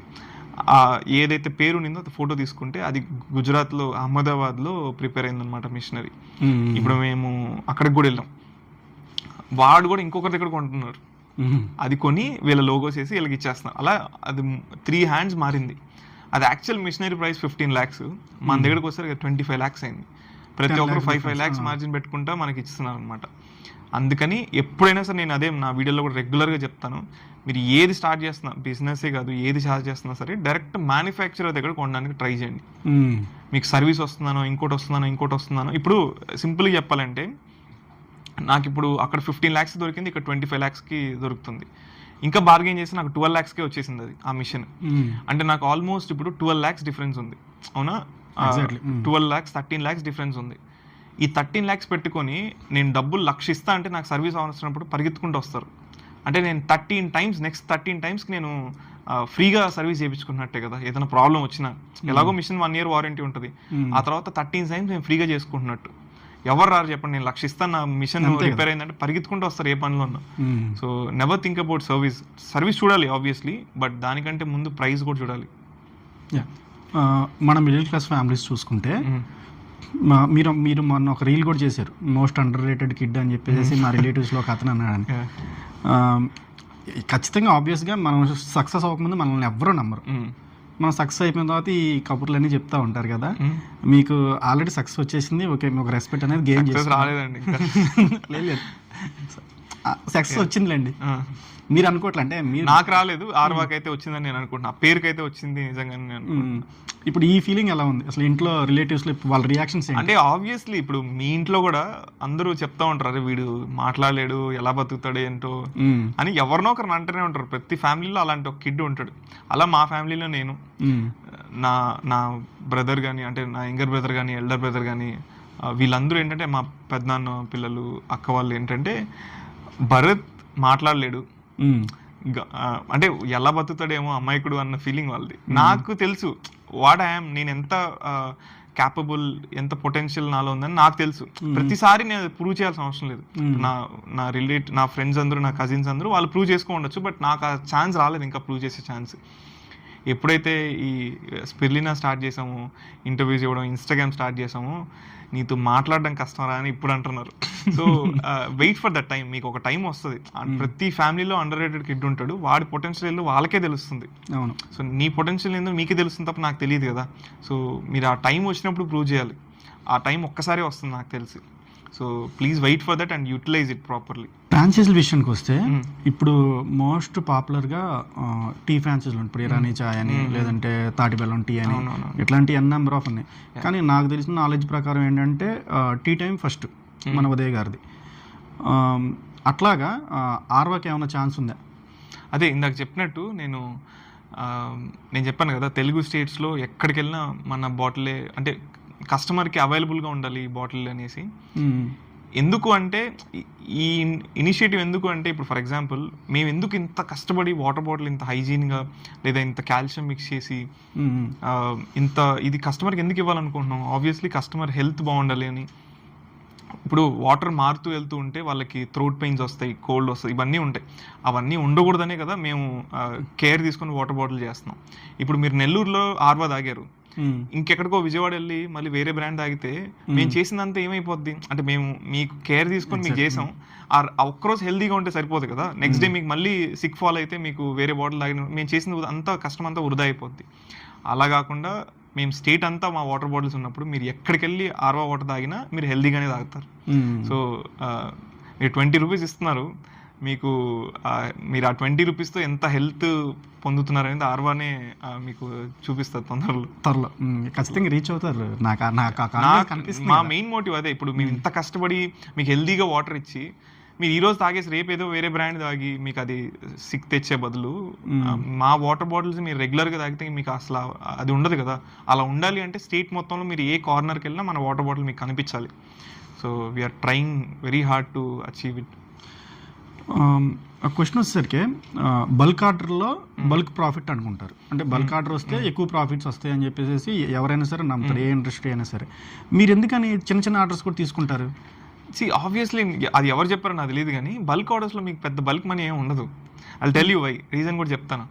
ఇప్పుడు నేను ఒక వాటర్ బాటిల్ కొంటున్నాను, మీ దగ్గరికి వచ్చి మీరు 20 రూపీస్ చెప్తారు, అవునా? ఇంకొక కస్టమర్ వచ్చి నాకు ఎట్ ఎ టైం ఒక 100 వాటర్ బాటిల్స్ కావాలి, నాకు ఎంత తక్కువకి ఇస్తావు అని అడుగుతారు. ఆబ్వియస్లీ బల్క్ అంటున్నారంటే వాళ్ళు బార్గెయిన్ చేస్తారు, అవునా? సో ఏమంటారు, నేను ఒక వాటర్ బాటిల్ కొన్నా, నేను మీ 20 రూపీస్ మీకు ఒక 10 రూపీస్ మార్జిన్ వచ్చింది అనుకున్నాం. మీరు 100 బాటిల్స్ కొని కస్టమర్కి ఏం చేస్తారు, సరే నేను మీకు 10 రూపీస్కి ఇస్తాను అని చెప్తారు. ఆబ్వియస్లీ 50% ఎక్స్పెక్ట్ చేస్తారు ఎవరైనా సరే. మీకు ఎటు చూసుకున్నా మీకు మిగిలేదు కూడా ఆ డబ్బులే.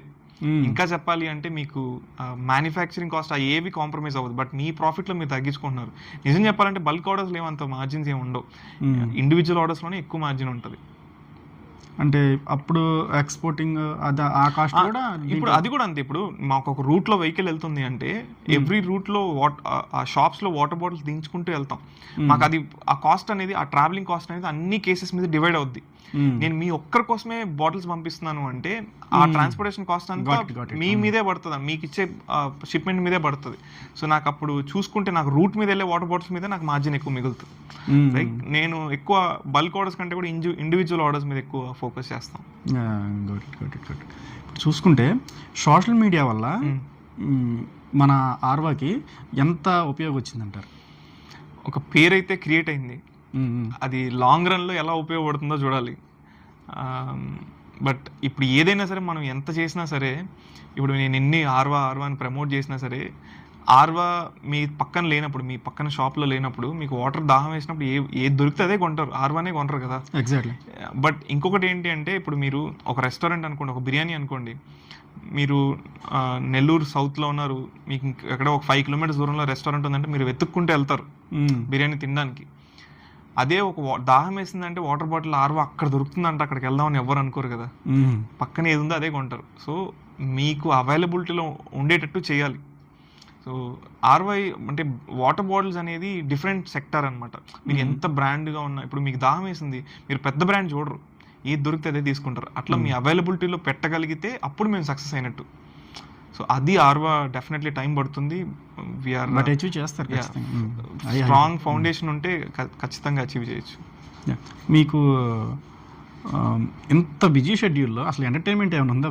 అయ్యో ఎందుకు లేదు, ఈ ఐపీఎల్ అంతా నాకు ఇందాక చెప్పినట్టు నేను మా వైఫ్ రోజు గొడవ పడుతూనే ఉంటాం. పొద్దునంతా ఫ్యాక్టరీలో సరిపోద్ది, ఈవినింగ్ వస్తే ఐపీఎల్ చూస్తాం అనేసి. Finally RCB. నేను నిజంగా ఆ రోజు యాక్చువల్లీ నాకు 10th క్లాస్ నుంచి మా ఫ్రెండ్స్ అందరూ మీ ఆర్సీబీ కప్పు లేదు ఎవడైతే అన్నారో వాళ్ళందరికీ ఆ రోజు పొద్దున్న కూర్చొని ఫోన్లు చేసుకుంటా ఉన్నా, చూడు మాకు కూడా కప్పు ఉంది. సో ఉంటుంది ఎంటర్టైన్మెంట్ లేకుండా ఎలాగా. నేను ఫ్రీక్వెంట్గా మూవీస్కి వెళ్తాను, నాకు మూవీస్ అంటే చాలా ఇష్టం. సో మూవీస్కి వెళ్తాం, ఫ్రెండ్స్తో ట్రిప్స్ వెళ్తుంటాం రెగ్యులర్గా. ఉదయ్తో రాడు, ఖచ్చితంగా వాడు రాడు. నువ్వు వెళ్తావా నన్ను వెళ్ళమంటావా అంటాడు, ఎవరైనా ఒకరు ఉండాలి అంటాడు. వాడితో ఇంకా నాకు తెలిసి ఎప్పుడు వెళ్తాం మేము ఇద్దరం కలిసి ఒక ట్రిప్కి. బట్ ఫ్రెండ్స్తో రెగ్యులర్గా వెళ్తుంటాం. ఆటో పైలట్ మోడ్కి వెళ్ళినప్పుడు వెళ్ళొచ్చు, ఛాన్స్ ఉంది కదా. సో చూసుకుంటే మేము బయట వెళ్ళినా సరే, ఇప్పుడు మా మొబైల్లో సీసీ కెమెరాస్ యాక్సెస్ ఉంటుంది కదా.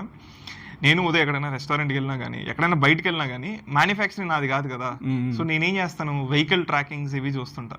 వాడు ఆ సీసీ కెమెరా పెట్టే ఏ పనైనా చేసుకుంటాడు. వాడి మొబైల్ ఎప్పుడు ఆ సీసీ కెమెరా యాప్ రన్నింగ్ లోనే ఉంటది. వాడు